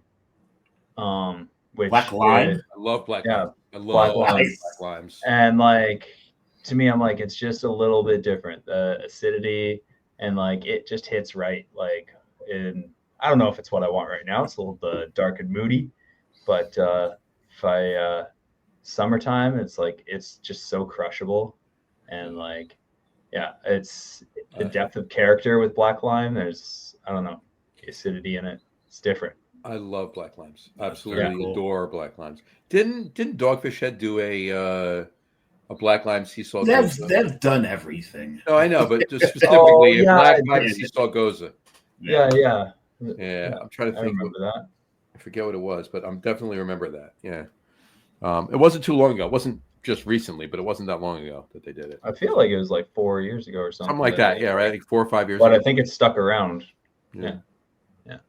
Remember, but yeah. I mean, if even I've tried it, it must have like got distributed decently. It got well. I mean, now Dogfish Head. Not that they were any small brewery by any means at the time, but now they have Sam Adams. Wait a second. That's Sequench. Is it Sequench? That's Sequench. Oh wow, is it really Sequench? Yeah. Oh yeah, maybe it is. It's actually Sequench. Oh. Okay, you can find Sequench everywhere. Yeah. Oh my God! You're right. You're right. It is Sequench. That's right. You're right. It became almost a plague here. Yeah. Yeah. It's just a beer that's available. How about it? Put this way. There is a. That was like when 10 Barrel came out with Crush. Right. Okay. Like, oh yeah, that's everywhere. There's actually a concert venue that's like halfway between John and I. That's you can get Sequench there. They actually went to some of the more local local craft there though too, so that was really kind of cool. That they did that. Nice. But yeah, the Art Center, John. The Art Center, yeah, it was always there. Yeah, Sequench has been there forever. Yeah. Since it came out. Do you know the venue in Boston, Roadrunner? Oh yeah. Yeah, I was there for a show, and I was really impressed by like how big that venue was, but how fairly craft their selection was. I was like, dang, that's good. It's so different in Boston and New England in general. I mean, there's a lot. There's many places, specifically in Massachusetts and in Maine, but in New Hampshire and Vermont too, and Rhode Island, Connecticut less, but there, Connecticut probably the least of all of them, but I'm going to defend Rhode Island. No, you're right. I lived there for a year, and I mean, there's a lot fewer macro only event places, whatever that may be, a concert hall or whatever, and then there are pretty much anywhere else, right? I feel like here it's like hard to like that's a market that's hard to get into.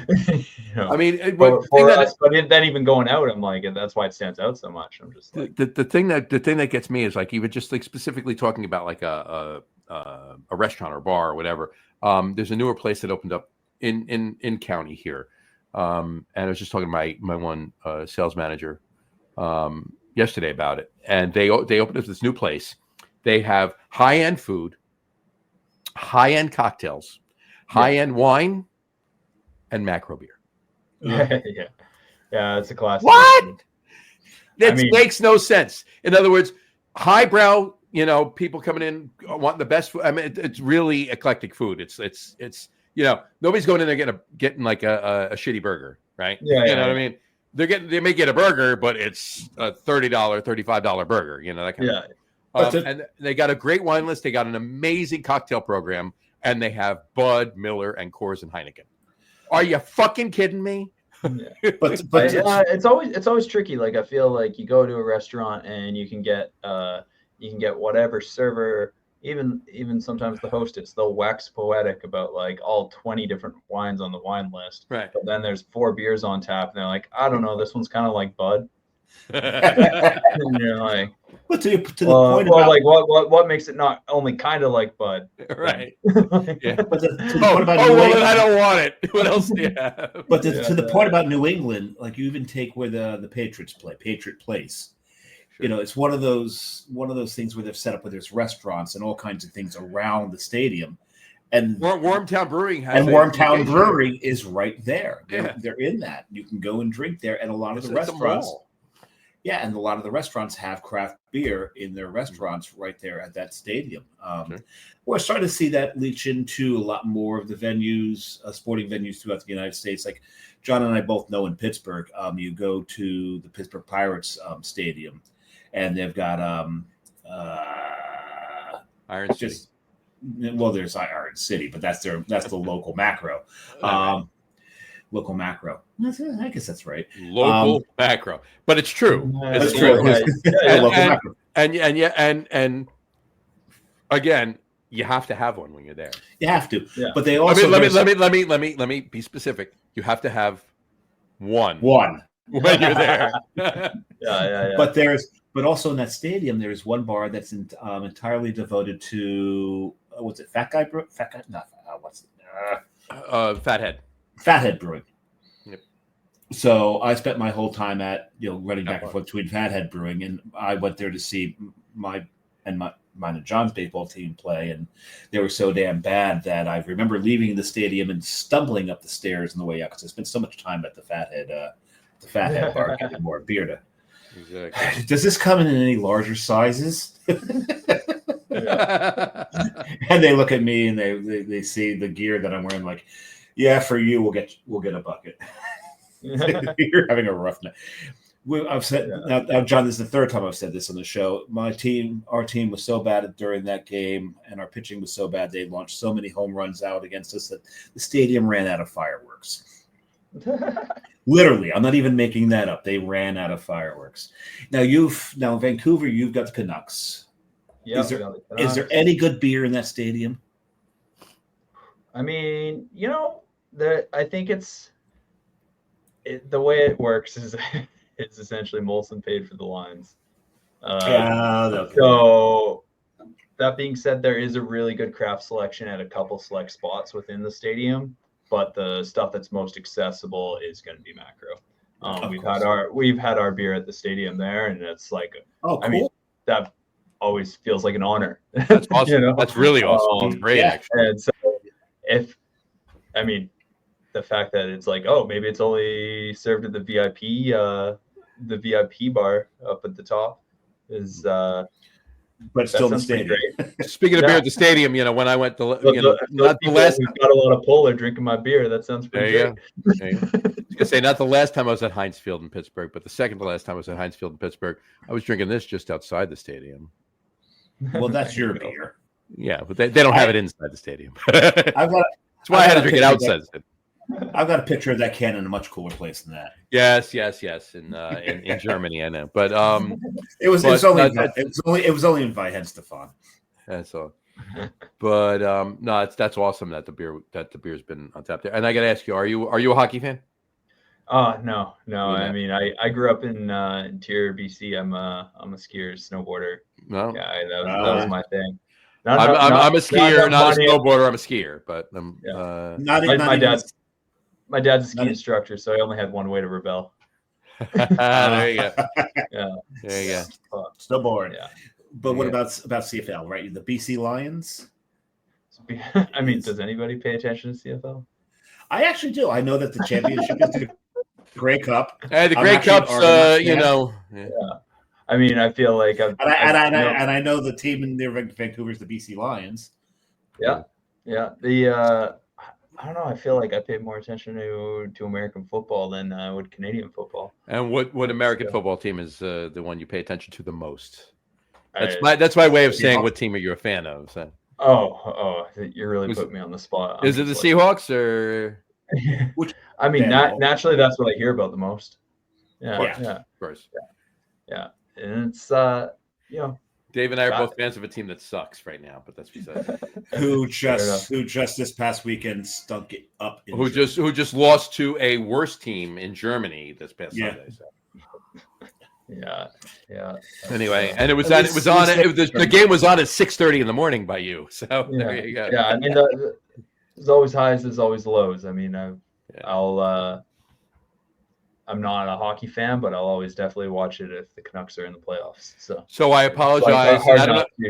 I apologize, and I don't know how old you were at the time, but I apologize. Actually, I really don't. But what, for the first time the riots happened? I don't. I apologize for '94. Yeah. Were you there? I was not. I was watching the games, but I was not at any of them. So one of my favorite photos ever taken by the AP was after the Canucks had won the Cup, and Vancouver's on fire, and in the middle of one of the main drags, there's two people having sex in the middle of the road while Vancouver's on fire. Yeah, that was Canucks didn't win though.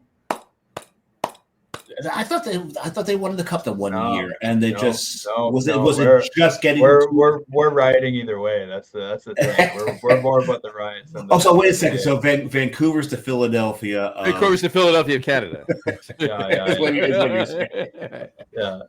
But yeah, there's that makeout shot. There's a nice clip of a guy doing a 5-0 on a cop car.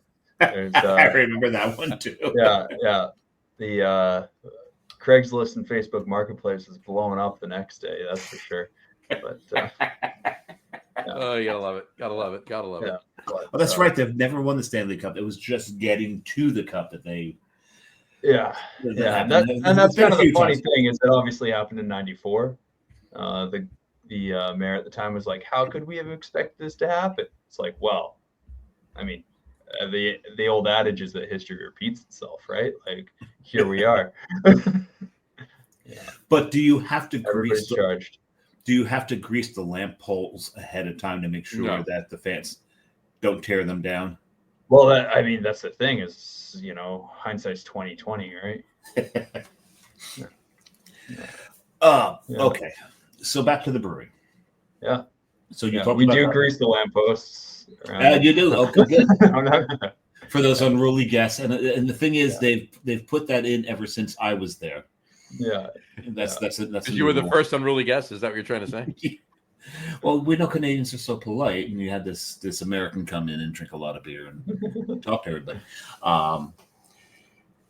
So you talked about the holiday beers that you've got coming up. You mentioned one or two of them. We basically have the two. The two. I mean, we do a couple winter seasonals. It's always tricky doing holiday beers, because as soon as it's Boxing Day, nobody wants it. So we try and keep things a little bit less structurally seasonal in that sense. We've got a annual collaboration we do with a nonprofit called Brewer. That's to promote education. They basically set up a bursary for women in brewing. In the U.S. we call it pink boots. Yeah, there is also pink boots as well. You got pink boots. Okay. Yeah. This is kind of another option. But yeah, we're doing that again. That'll be launched towards the end of January. And we'll be doing, typically, because January and February is a dry January, for some people. I don't know who came up with that. Yeah, I'm just. Neither do I. But it's just all kinds of wrong. I like to meet. I mean, to be honest, from nursing experience, alcohol withdrawal is the only one you can die from. So, just keep drinking. Just keep drinking. The only thing I know is that the person who invented Dry January, they were not from New Jersey. I will tell you that right now. I can guarantee you that. We need more New Jersey implants over here then. Or New England. Yeah. Exactly. But yeah, we'll be doing a possibly everyday IPA. Yeah. An everyday IPA? An everyday IPA. Yeah. So, our take on like a session IPA or right.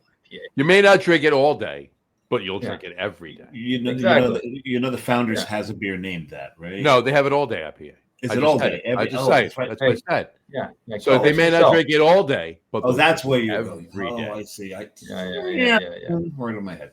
Yeah. Same, but different. Exactly. It's the same but different.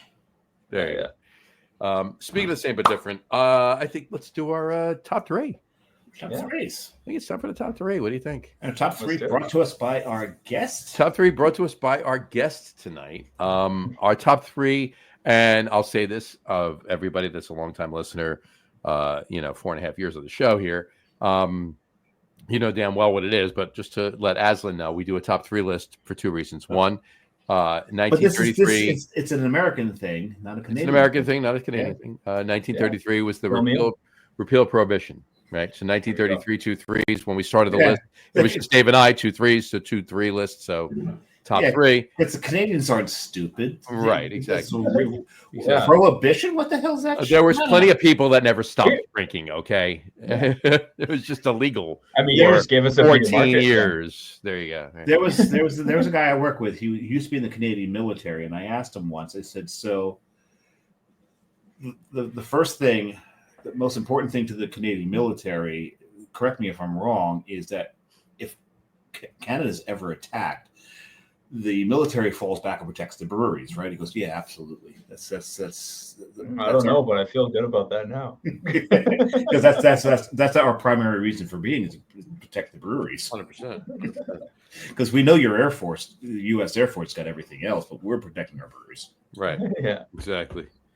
And then the other reason, the second reason, is because a top 5 list would take way too long. So the top 10 list. Top 10 list. Top 5 would too, because for top 3 we normally do 5 or 6. So top 5 will be 10. Top 10 will be 20. This is true. All right. So tonight's top 3 list is top 3 collabs we'd want to do with whom and why. There you go. So Azlan, start us out. Yes, we would start with you. Plus, it's your list, so there you go. Yeah, put me on the spot. Well, I don't know if you can see this hat here. Hook Norton. Okay, yeah. Hook Norton Brewery in Oxfordshire. They're celebrating their 175th year this year. Wow. They have their own proprietary yeast strain. One of England's like last surviving tower breweries. Oh, really? That's a place I would love to brew a beer with. You know, So that's some real ale. Real ale, yeah, Real ale. Way more real than I can make it. Yeah, Oxford is an area I want to get into, and if we do, I've got to write that down because getting to that area is on my bucket list. Yeah. Because the bar that Tolkien and C.S. Lewis drank at is in that area. Cool. It's in Oxford, or yes, it's in Oxford. Cool. Fair enough. Nice. All right, so your next one. My next one, I mean, bringing it back to the States, I think I'd probably want to brew beer with Kelsey McNair from North Park Brewery. He's very cool. He's, I mean, knocking it out of the park consistently on the IPA level. And like, you know, it's like, yeah, you can learn from old people or old breweries, and they're old people. Sorry, Kelsey, are you listening? Sorry, we can learn from old established breweries, but like also seeing what other people are doing. And learn from old people. Someone on air can learn from old people. Kelsey's a regular listener on the show, so you're in trouble. I'm kidding. He's not. Yeah. Till now. He said what? Yeah. There you go. No, yeah. So like more modern breweries that are doing neat hoppy beers. I mean, I think there's more than one way to skin a cat. Oh yeah. Hell yeah, absolutely. Oh yeah. Yeah. Anyway, and I guess my last one would probably be Ufleku from Checha. I mean, don't talk to me about Prague. Long story there. At any rate, but yeah, Ufleku, yes, they're world class for dark lager. So they're one of the OGs. Yeah, I was supposed to be there. You were there. No, I was supposed to be at Ufleku the day after my birthday. Actually, on my birthday, I was supposed to be there for the they do a cabaret once a month, and it just happened to fall on my birthday. Welcome, bienvenue. Bienvenue. That's French to Canadian. Well, what? You said cabaret. Yes. Oh, so you're going. It didn't pan out for a couple of reasons, but part of it was the German rail system, which is Germans are known for being highly efficient, not their rail system. They make fun of their own rail system, but yeah, I was supposed to go to Ufleku, never made it. I'm gonna go grab another beer though, because I want to go for it. Go grab another beer. Go for it. All right, Dave. So, you going 3, 2, 1, or doesn't matter? There's really no order to this. One of the ones is Brewdog. All right, fair enough. And the reason for Brewdog is they're out of their fucking minds. Well, yeah. And so if you want to brew something that's just no, I do want to brew something. It's been perfectly spot on all night long. He just times it well. But if you want to brew something that's just completely out there, that you don't think anybody else is going to want to do, Brewdog's going to do it. Brewdog's going to do it. Yeah. Okay. So I want to do something that I really just want to ferment sewage, and I want to age it in old oil drums. But I want to do it. With some toasted coconut and peanut butter.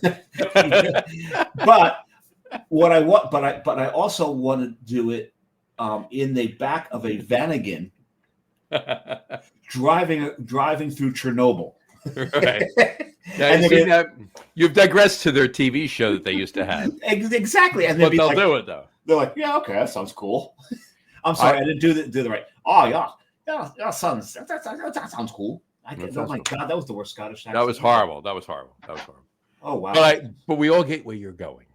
But yeah, no. So the first one I put out there is Brewdog, just because you can brew anything with BrewDog. They're just they'll be like, yeah, that's cool. Mm-hmm. We'll do that. I do have two. I have two. Still have 2 bottles left of the Strength by Numbers Eisbach that they brewed.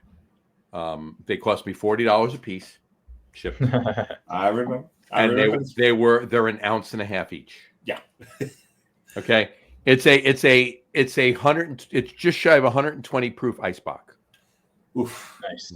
So I'm sorry. I got 3 of them. The first one I had was straight fire. I was just drinking alcohol. That's all. Nice. It was a little bit of flavor to it. It wasn't bad, but it was just so hot. Yeah, this needs to sit.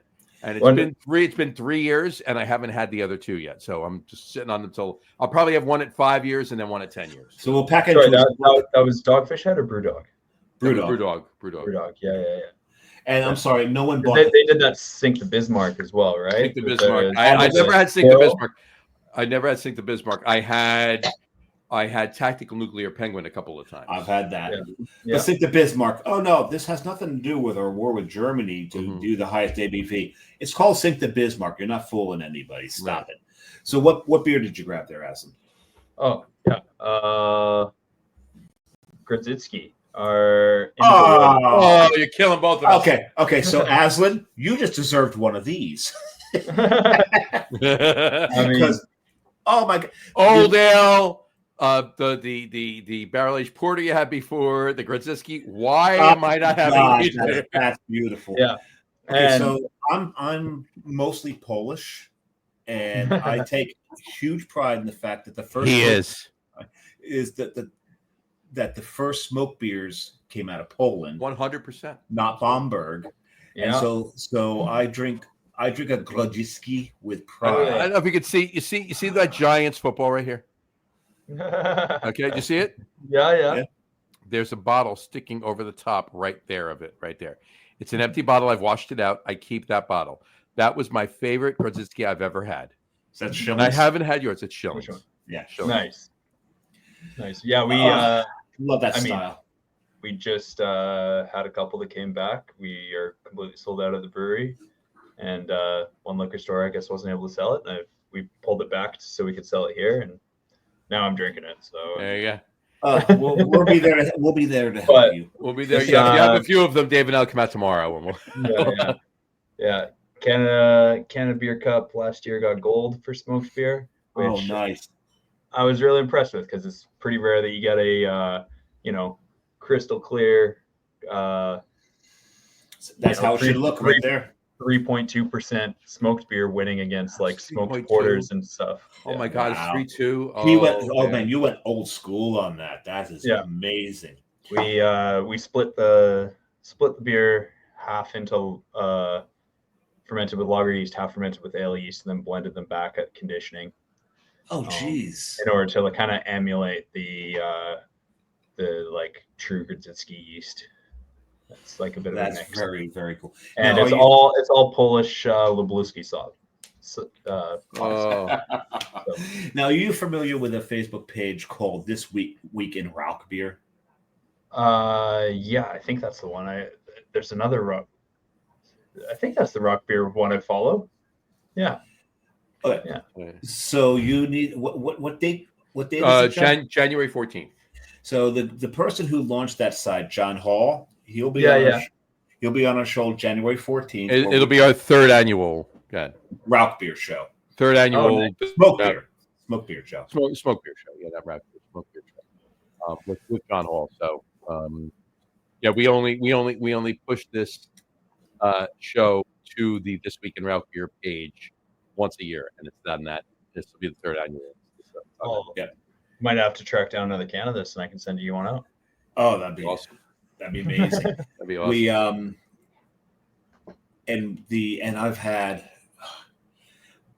I've been to Eichling, Schrenkela. Yeah. Hold on. I got something else for you. And I've had the Märzen from the cask. Nice. Because I've had all the beers he's had. I just haven't had them there. He's had them. You're too busy doing the Lord's work, brewing making the stuff. Yeah. But yeah, so the funny thing about that particular Facebook page is John Hall does a podcast with, and I'm going to say it just once, Augie Carton from Carton Brewing, and it's called Steal the Spear. And on it, John Hall's co-host, I'm not going to name him again, there's a reason, we'll explain later, our listeners know, challenged him, said, your juice is so high that you could probably start a smoke beer page that would become very popular on Facebook. And he did it. And after he did it, the amount of route beers brewed in the U.S. started to spike. 100% did.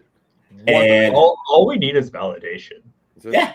And so every time we do this show, we blame him for that or give him credit for it. However, I give him credit. You can blame him if you want. I'm giving credit for it. But so I do have the glass. I have mine. Mine's downstairs. I can't reach for mine, but so I'll drink out of that all night. We've already got John and I already have a bunch of beers set up for the show. I have 6 beers ready. I don't think I'm going to have all 6, but I have 6 beers. I think I've only got I only have the 2 right now. I've got to get a few more, but I'll give you one of my 6. There you go. There you go.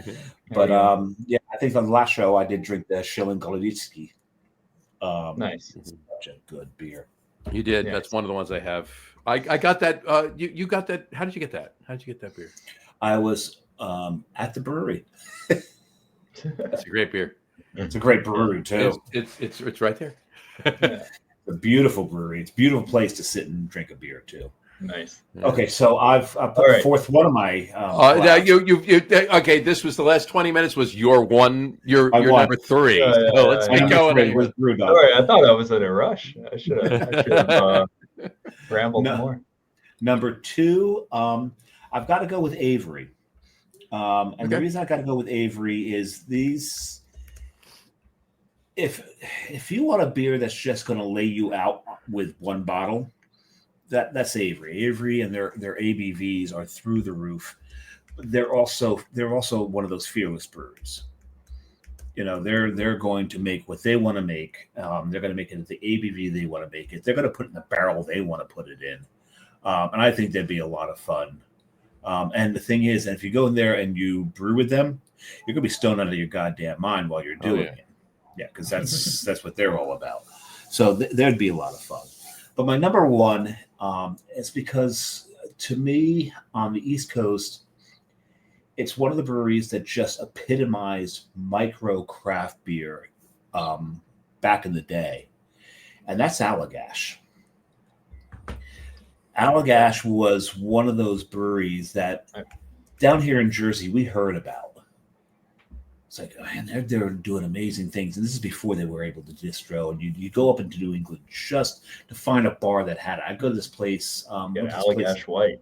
Yeah. Allagash White now is everywhere. Yeah. And it's a great way to take people who Blue Moon drinkers. Yeah, and bring them into real craft. Yeah.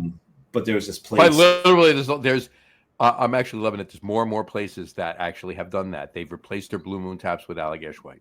As they should. Cool. It's a much better beer. Especially now that Budweiser in New Jersey distributes Allagash. Yes, you heard it right. Allagash is distributed by AB InBev in New Jersey. Wow. Yeah. That excites me and saddens me at the same time. But I found this since a year ago because of the one distributor that closed. Yeah, Hunterdon, right. Yeah. But there is I found a place up near Cambridge. It's called Red Bones. It's a barbecue joint in Boston. Red Bones near Boston. And man, they had a lot of Allagash, but they had a lot of the micros from there. They had this great thing behind the bar. They had a wheel. It's like one of those wheels of fortune. And if you didn't know what you wanted to drink, they had all of the beers written on the wheel. And then just spin the wheel and you get whatever you got. Like half of them were Allagash. The coolest thing about this place, though, was the dessert. They had this thing called the White Trash Sundae.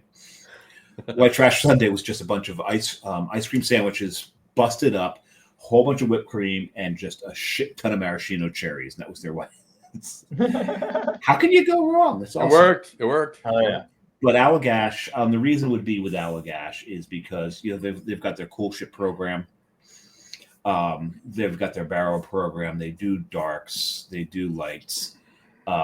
it's just everything that I've had out of there is enjoyable, and I would have. That's one I'd love to do with it. And there's also another reason. It's the only one of his three that actually has been on this podcast. So this is true. They have been on.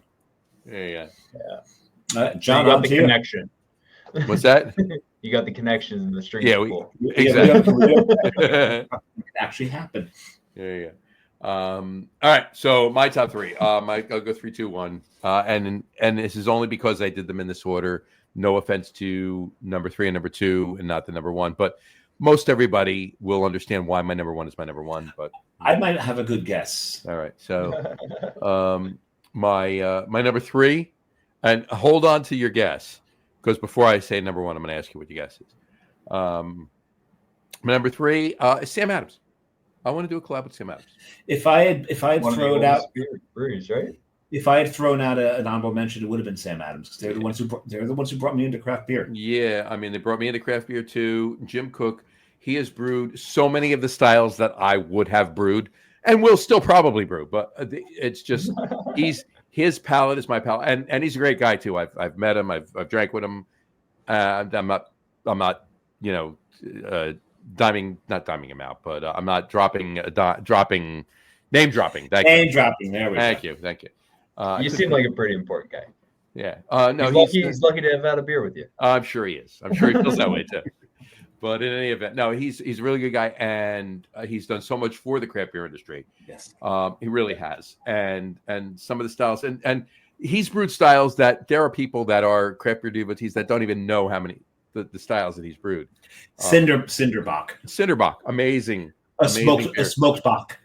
Double Bach. That's not a double Bach, it's a double Bach. So it's a double Bach. It's a double single Bach, right? So it's not a doppelbock. It doesn't have those fruit notes, doesn't have all of that. Yep. It's a double. And he smoked it. All right. It was smoked ball. It was amazing. Amazing. And and just and the one beer Utopias is great, and it is really, really amazing beer.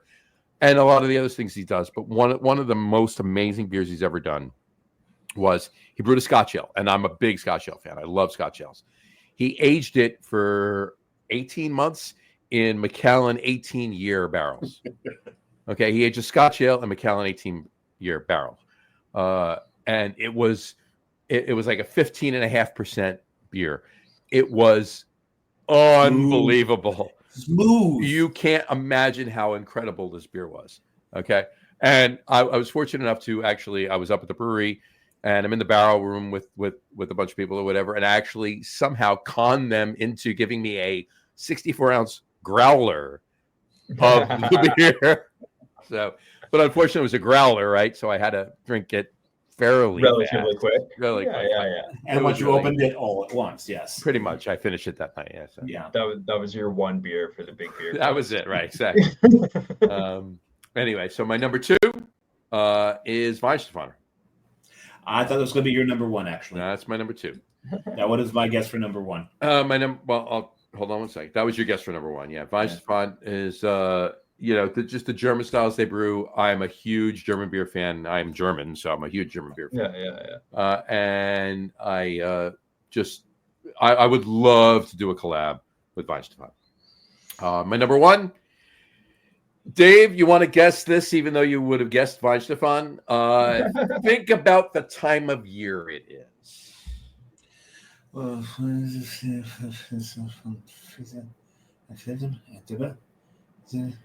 have no idea. Seems like a lot of math.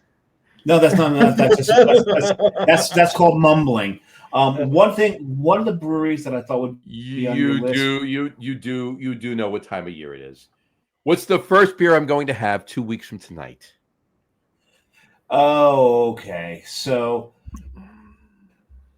I do think that one of your honorable mentions would have been the Shiel. Oh, 100%. I mean, I could have done a top 20 here. All right. Yeah, I know. I had to cut it down to 3. So, but doing a collab with Sierra Nevada, I think, is probably very close to the top of anybody's list. Yeah, Sierra Nevada would be my number 1, and specifically, here's the thing. Yeah, Celebration. Here's the thing, right? If we if we did this top 3 list in April, it would have been different, right? But there's a different top 3 for every maybe, you know, I mean, Sam Adams probably still would have been on it, but maybe Weihenstephaner wouldn't have been on it because we're coming out of beer season with German beers and everything else. Sierra Nevada with Celebration, me with Celebration, and again, I say this all the time on the show, but I'm just saying it to you, Azlan. I'm a huge Celebration fan. We do a top 3 list of Christmas sales or holiday beers, if you will. Yeah. And Celebration is always my number 1. The other 2 may change, but Sierra Nevada Celebration is always my number 1. And the first I used to for years, well, Anchor Steam and Anchor Christmas, that's another whole nother story, right? But for years on Thanksgiving, I always would get up in the morning. It's 7:30, get the turkey prepped. Boom, it's in the oven by 8:30, and at 9 o'clock, I'm putting the parade on and I'm cracking a Sierra Nevada Celebration. All right, that was for years. That was my first. Since we started doing this podcast, John, be my potty break. Be right back. Go for it. Since we started doing this podcast on the Tuesday before Thanksgiving, 2 weeks from tonight. Is my first Sierra Nevada Celebration. My second one will be that in the morning that day. Man, but yes, Sierra Nevada's Bigfoot. That's like a beer that Bigfoot's amazing. I have. It's just one of those beers that like every time when I'm trying to explain to people the difference between like North American barley wine and English barley wine, I'm like that's Bigfoot. Like the high amount of just like sea hops and such a rich malty beer, and it's like something that shouldn't work. Right. It should never work. Why does it? That's the thing. It's like we do a beer similarly. It's an export India porter, and it's just like so heavily. It's so high on like black patent and roast malt, right, and then just dry hopped heavily with New World hops, and it's like it tastes like Kenyan coffee, cold coffee. Like it's insane, and it's like one of those things when I put together the recipe, I'm like, the recipe was something I inherited, and I'm like, this shouldn't work, but it does, and I'm like, I don't feel good about brewing this, and then we do it, and it's like, yep, that's it. It works. It works. Yeah. What was that? Yeah, no, I'm sorry, I missed that. We were talking about Bigfoot. Okay. Yeah, I mean, I have a few year vertical above of Bigfoot. I'll be honest with you. I'm a much bigger fan, much bigger fan of English barley wine. To the point where, I mean, I'll drink an 18%, 22% English barley wine, barrel aged, whatever, right? And a brewery in Jersey. Have you heard of Kane? No, I haven't heard of Kane Brewing in Jersey. I mean, they're big barrel aged Belgian stouts, barley wines, old ales, on and on. And they do a beer every year, Wooden Cleat, and it's aged in Woodford Reserve barrels. Big barley wine aged in Woodford Reserve barrels. It's amazing. It's a really, really good beer. And no. I thought I had a bottle over there. It's Stack Casks that I have over there. Stack and Casks, yeah. Stack and Casks is a great beer too, yeah. I have a couple of 2-year-old Wooden Cleats sitting on them, and they actually put them in 250s. They sold them in 250s. Yeah, that's kind of smart. It is very good. I mean, it's 16%, almost 16%. Yeah, absolutely. That's perfect for a 250 is enough for 2 people to split of that high. God, yeah. Right. I mean, at that point you're drinking them like sherry, Right. Yeah, and that's how those beers are kind of meant to be enjoyed. Like, right. I mean. Exactly. But of the American barley wine style, my favorite is definitely Bigfoot. Yeah. Especially with a couple of years on. It's too hot. I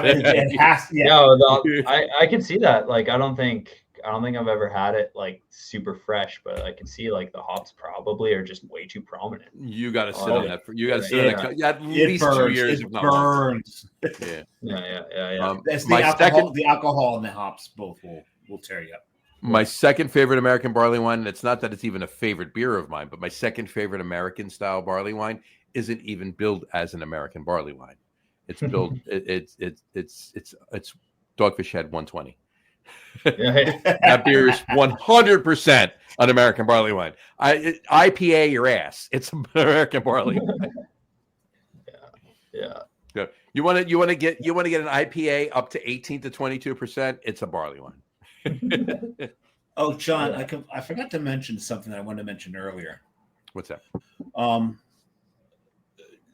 In the building that our guest is sitting in right now, Right. on tap, they have a rye bitter.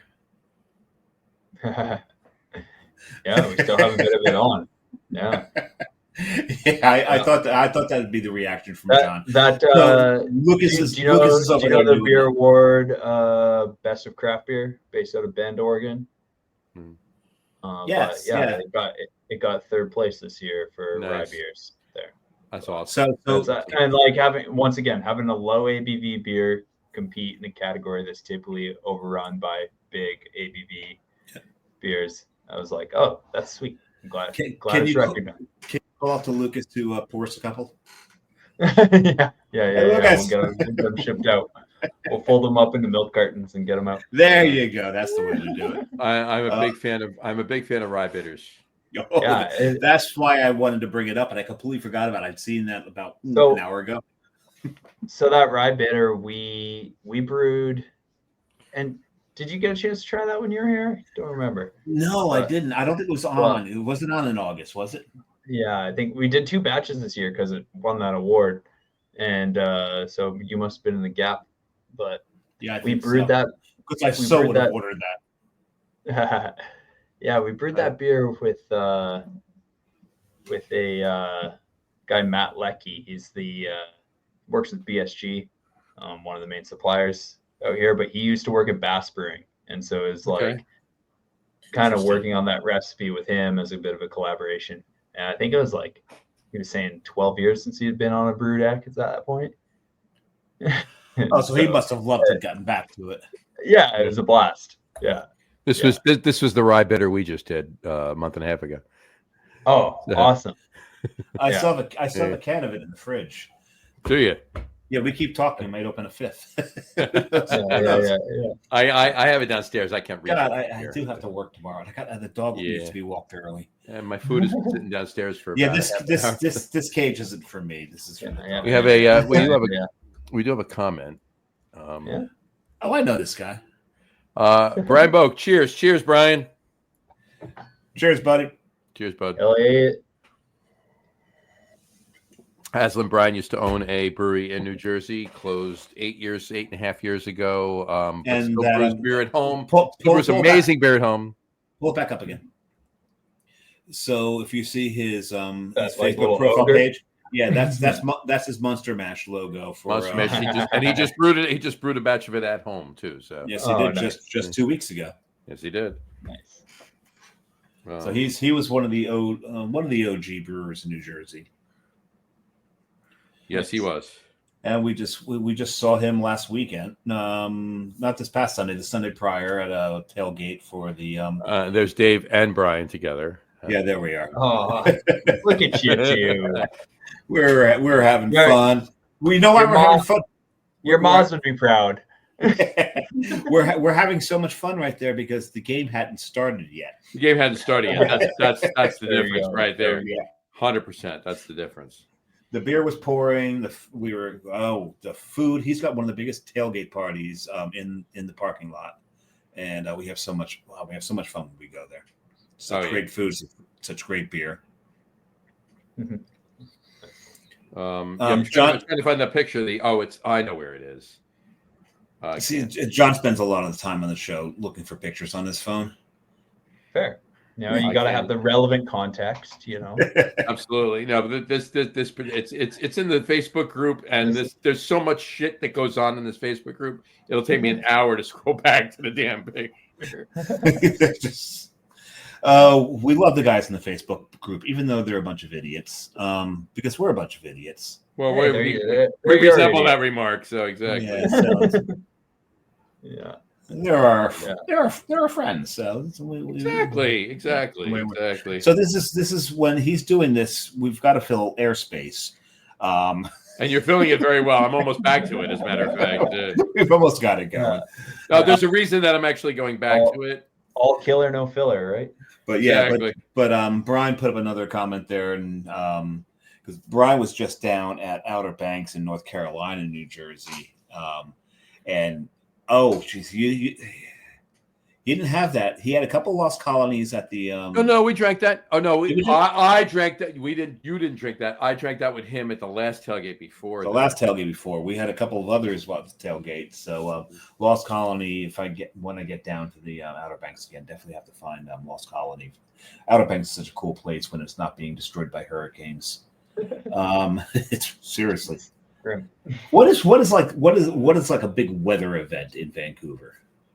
Oh, we're just waiting for the big one. We're like all of the West Coast. So what is the big one? It's like that'll be the earthquake that sinks everything to the ground. oh, that one, where everything just slides right onto the sea. Yeah. So you guys are west of the San Andreas Fault where you are? I think so. Yeah, I'm not sure. I think it's more of a risk further south towards California, but Of course. it's. I remember hearing. I was listening to a stat this morning that it's the probabilities are getting slimmer and slimmer. Essentially, There you go. But when I can't find it. I can't find it also. If the fault does go, I think you'll see California slip off into the sea, and I think like Oregon, Washington, British Columbia will just all the volcanoes will explode.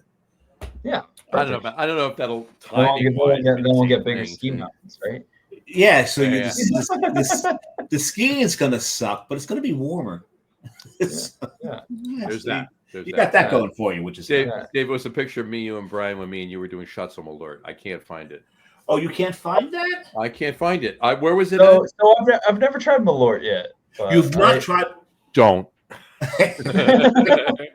I've said it many times before. The secret. If I give you any advice. I don't know. I'm one for cultural experiences. I know. Actually, you should try it, and then don't don't again. I'm typically vegetarian, but when I went to Africa, I felt like I ate the whole zoo. So it's when in Rome. There you go. You go. I was looking for it. I looked for it. You didn't text it to me. Brian didn't text it to you. It was not in the group. I don't know where the hell the picture is. I saw the damn picture. I don't have it, but I don't know where the hell it is. So, you might be talking about that picture. Yes, that picture. Yes, that one there. That's the one where we've got the bottle of Lord, except remove people in background. Who wants me to remove Brian? There you go. Oh God, I hope that Brian's still watching my phone. My phone hates you, Brian. No, your phone does not hate Brian. It wants me to it actually wanted you to remove Brian because he wasn't drinking a shot of Malort. That's why. That's right. He would not drink a shot of Malort. John and I did. We got a few other people there to do Malort. Malort is. I think you made me do 3 shots of Malort at that. I did not. You did 2. Was it 2? It was 2. Because it was the first one, and then when Campanella. You're right. It was 2. You're right. It was 2. When we punished Campanella. He said he's the only smart one. But Brian, think about the game we watched afterwards. Is that true now? Yeah. So Azlan, Malort is kind of a rite of passage, definitely in the Chicago area of the United States, but it has leached its way into the breweries. Into brewery culture. Is it the East Coast Underberg or what? Yeah, pretty much. Yeah. No, it's Underberg's everywhere. Underberg is so you get Underberg in Vancouver, right? Few and far between. No, but yeah. So it exists. By the way, those of you listening to the audio podcast, those sirens are not coming after Dave because he pulled out Underberg. They're just going by his house. Are you sure about that? Are you sure? I'm not sure 100%, but I'm pretty sure. Yeah. That's actually the police. You can tell by the siren. It's the police. Yeah, of course. Yeah. Somebody's got to be watching 6 on Dave. Exactly. The dog's out there. The dog's got my back. But no, Malort. Brad said that's why I brought the high ABV beers. There you go. Because for the game to watch that. He knew. He's smart. He's smart. Very smart. But Malort is a rite of passage. The first time I actually had it was at Hoodapoo Day down in Tampa. brought by a couple of guys from a Tallahassee brewery called Proof Brewing. And that's the first time I had Malort. And they were actually quite surprised that I did not heave when I first put it down. My only reaction was, well, that's interesting. It's really an experience. You have to try it one day, once. I remember, but I have a whole bottle of it over there. If I had to, and this is not exact, but if I had to tell somebody what it tasted like that's never had it before, take Jägermeister and Zambuca and mix them together, and that's what Malort tastes like. I would disagree. It's not nearly as dark, right? Like it's more yellow. Yeah. Oh, there we go. Yeah. So I would say take Jägermeister and add a shit ton of clove to it. Where's the smell of it? There's a little bit of licorice in there. There's a little bit of licorice, but this is mostly clove. Yeah, no, there's definitely clove. There's definitely more clove than licorice in there. Oh yeah. This will put hair on your chest and your tongue. There you go. Everybody likes the furry tongue. But and your face too. Yeah. Well, you don't have to worry about that. You could drink it and no one will know you're drinking it. Yeah. If it'll put hair on my head, I'll do that. But it might. Yeah. But yeah, no. Anyway, that's fun. All right. What's coming up? Well, I wanted to ask him one thing. Guys. So you can. What is your distribution though? Oh yeah, so in BC we've got essentially like state-run distribution through BC liquor stores. Mm-hmm. You have to be of a certain size and prove that you can sell that much before it's just ran that way. So we're self-distributed at this point, which, to be quite honest, I think we sell quite a bit of beer self-distributed. We haven't made the cut yet to be BC to be government distributed, but we're allowed to sell to whatever we can self-distributed wise. So through private liquor stores and through BC liquor stores within our own distribution area. But now, is the goal to be government distributed or not? I mean, the term is to like get distributed through Store 100. And essentially that means you send your beer by like the pallet load out to a central warehouse, and then the government takes care of your distribution.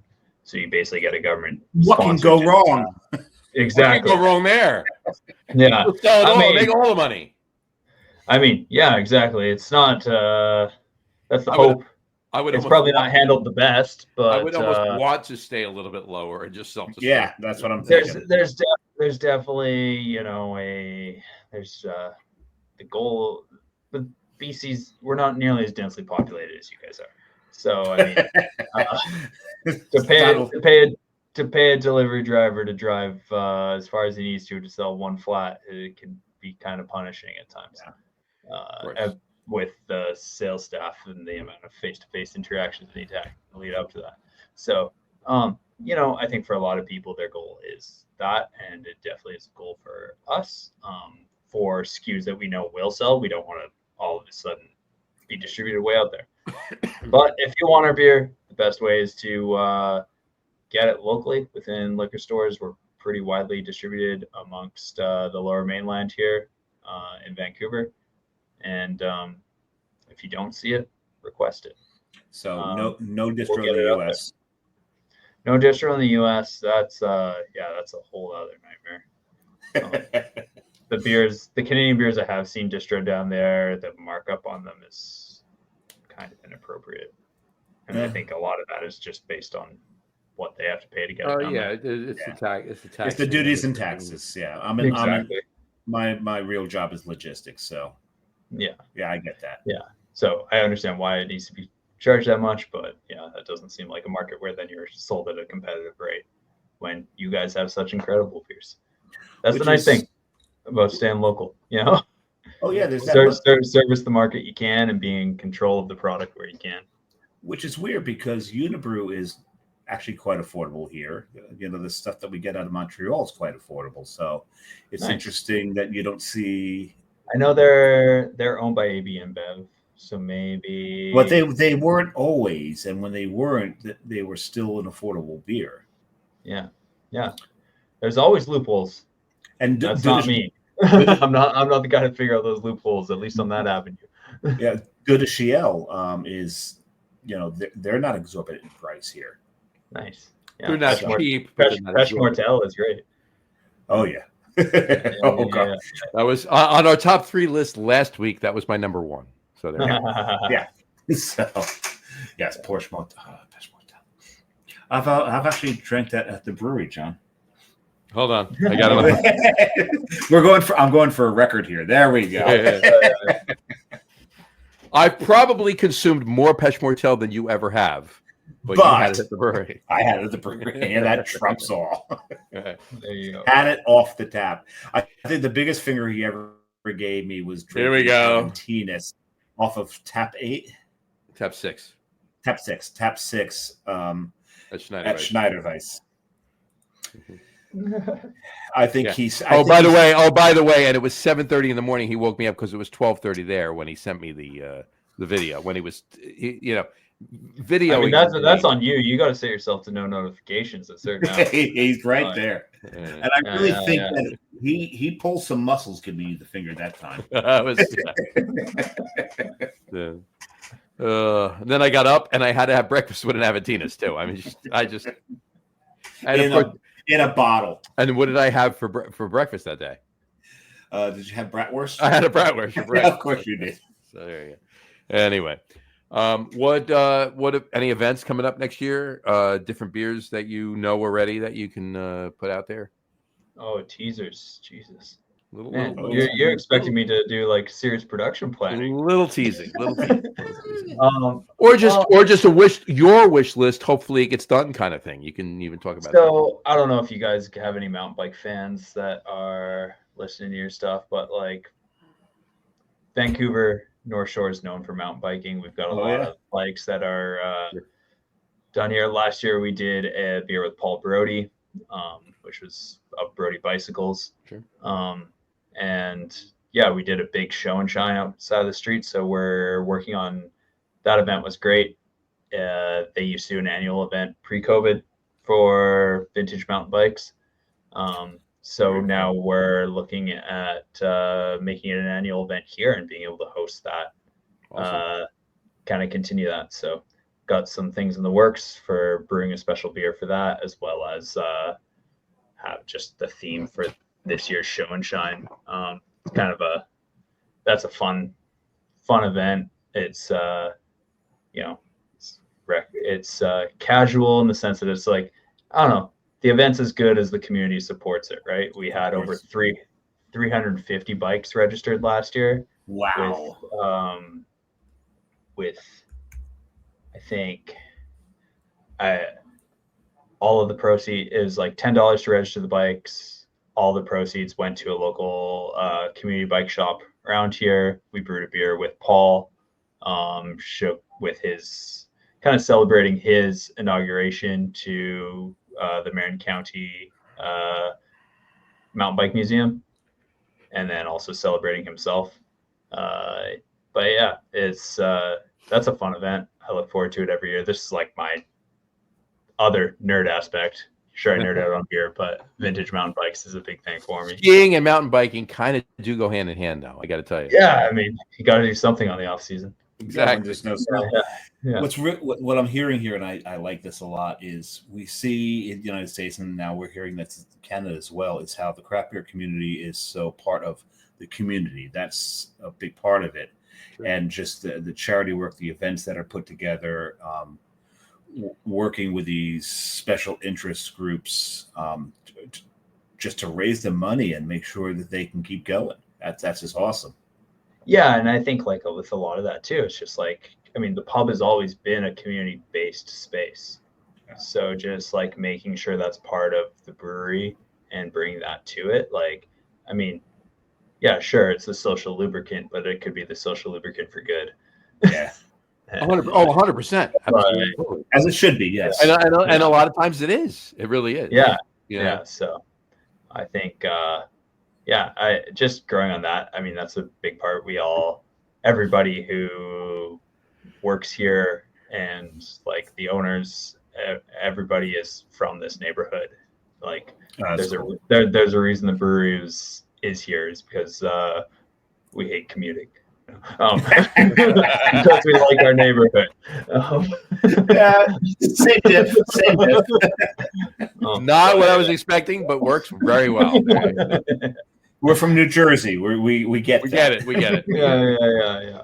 But yeah, it's pretty cool. Like, and you know, sometimes like the community takes all shapes and sizes. So whether we're collaborating with bike shops and the local bike community, or whether it's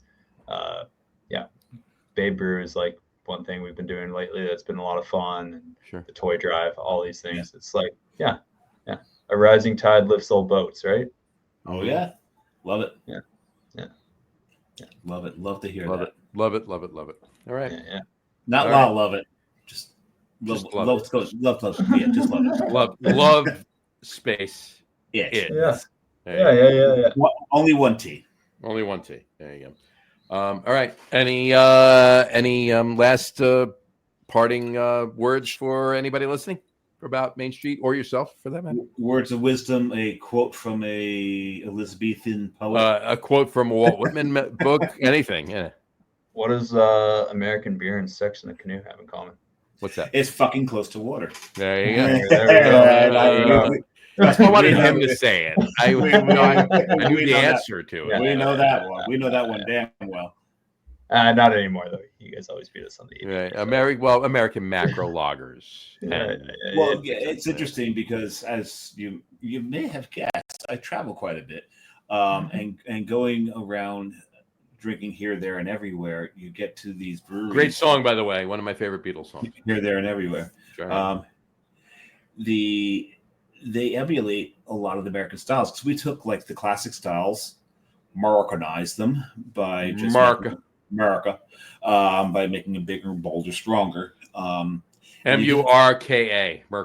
Merca.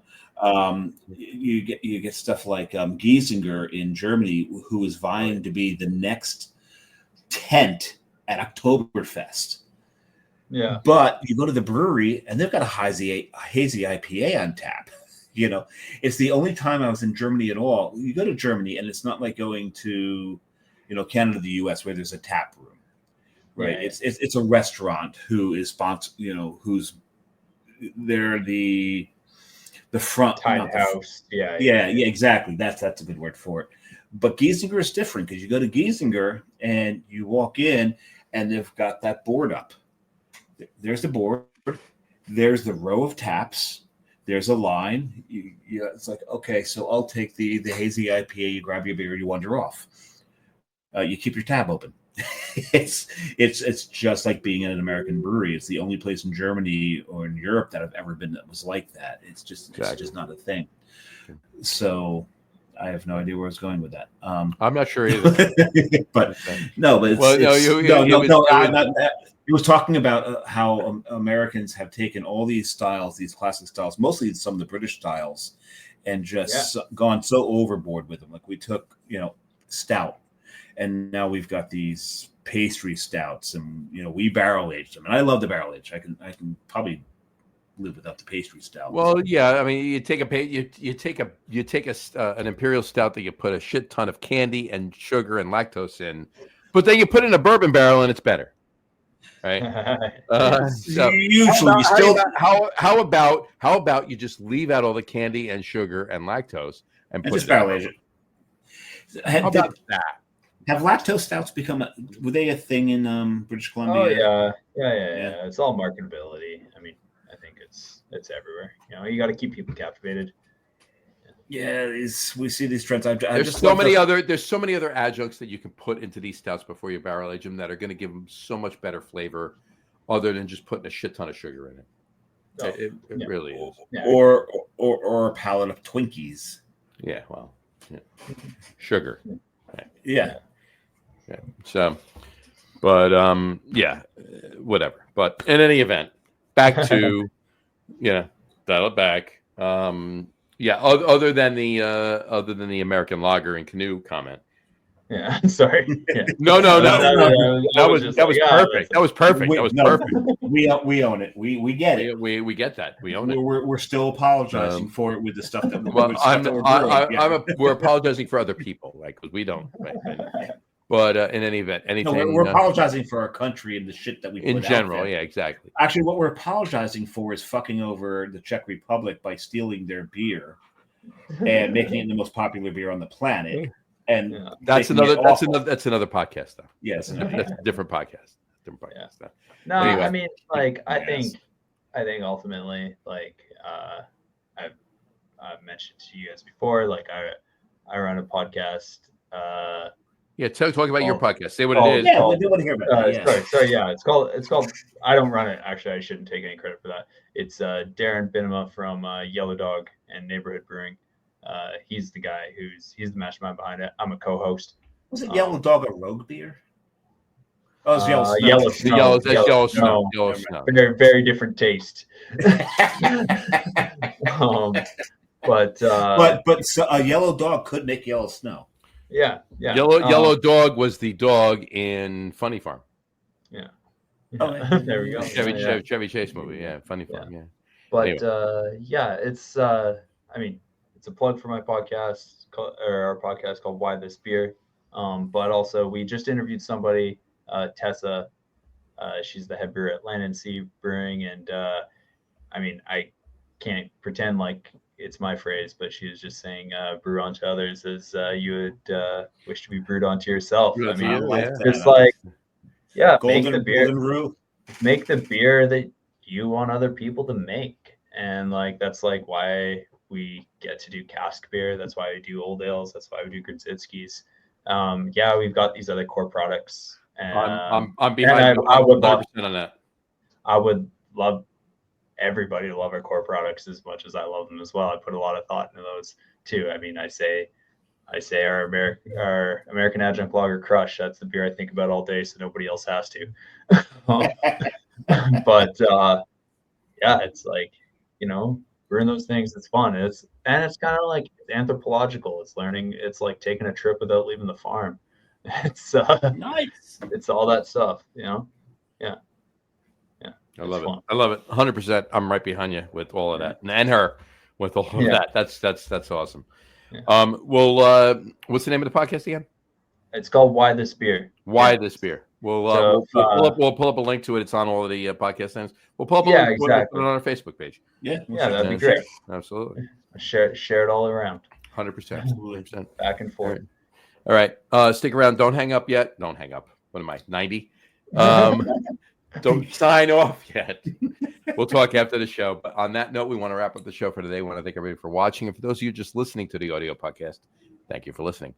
Don't forget to visit our website, www.lagerroom.com. That's LAGERROM.com. And please remember, like us and follow us on all of our social media, Facebook, Twitter, Instagram, and of course our YouTube channel. All of them are at The Lager Room. Remember, we go live with the video podcast on Facebook, YouTube, X, and Twitch every Tuesday night around 6:30 p.m. Eastern Time. And for those of you who just want to listen to the audio podcast, you can do so on our audio host, Spreaker, as well as iHeartRadio, Apple Podcast, Spotify, Odyssey, Audible, Google Podcast, Amazon Music Podcast, TuneIn Podcast Addict, CastBox, Deezer, Podchaser, Notes. Trip during this. Pretty much anywhere you can find an audio podcast, you can find the Lager. That might be your first trip. I think it might be. I think it might be the first time you tripped up. It might be. Wow, anyway, mark that down. What is? Mark that down. Write that, Jimmy. Write that down. There you go. And if you haven't done so already, please subscribe to more of those feeds, and you will never miss a show. Again, thanks for following along with us. Have a great rest of your week. Have a wonderful weekend, and we will talk to you next Tuesday night, folks. Take care. Cheers. What do we have next? Oh, I remember. Thanks, all. Next Tuesday night, Shilling Beer from Littleton, New Hampshire. Looking forward to that one. I've got a fridge full of Shilling beer. Yeah, as do I. So, all right, we're ready for him. That's my time for a break. There you go. Oh, no, go ahead. Aslan, stick around for a second. We'll talk to you in a minute. Take care. Yeah. Cheers. Thank you. Cheers, everyone.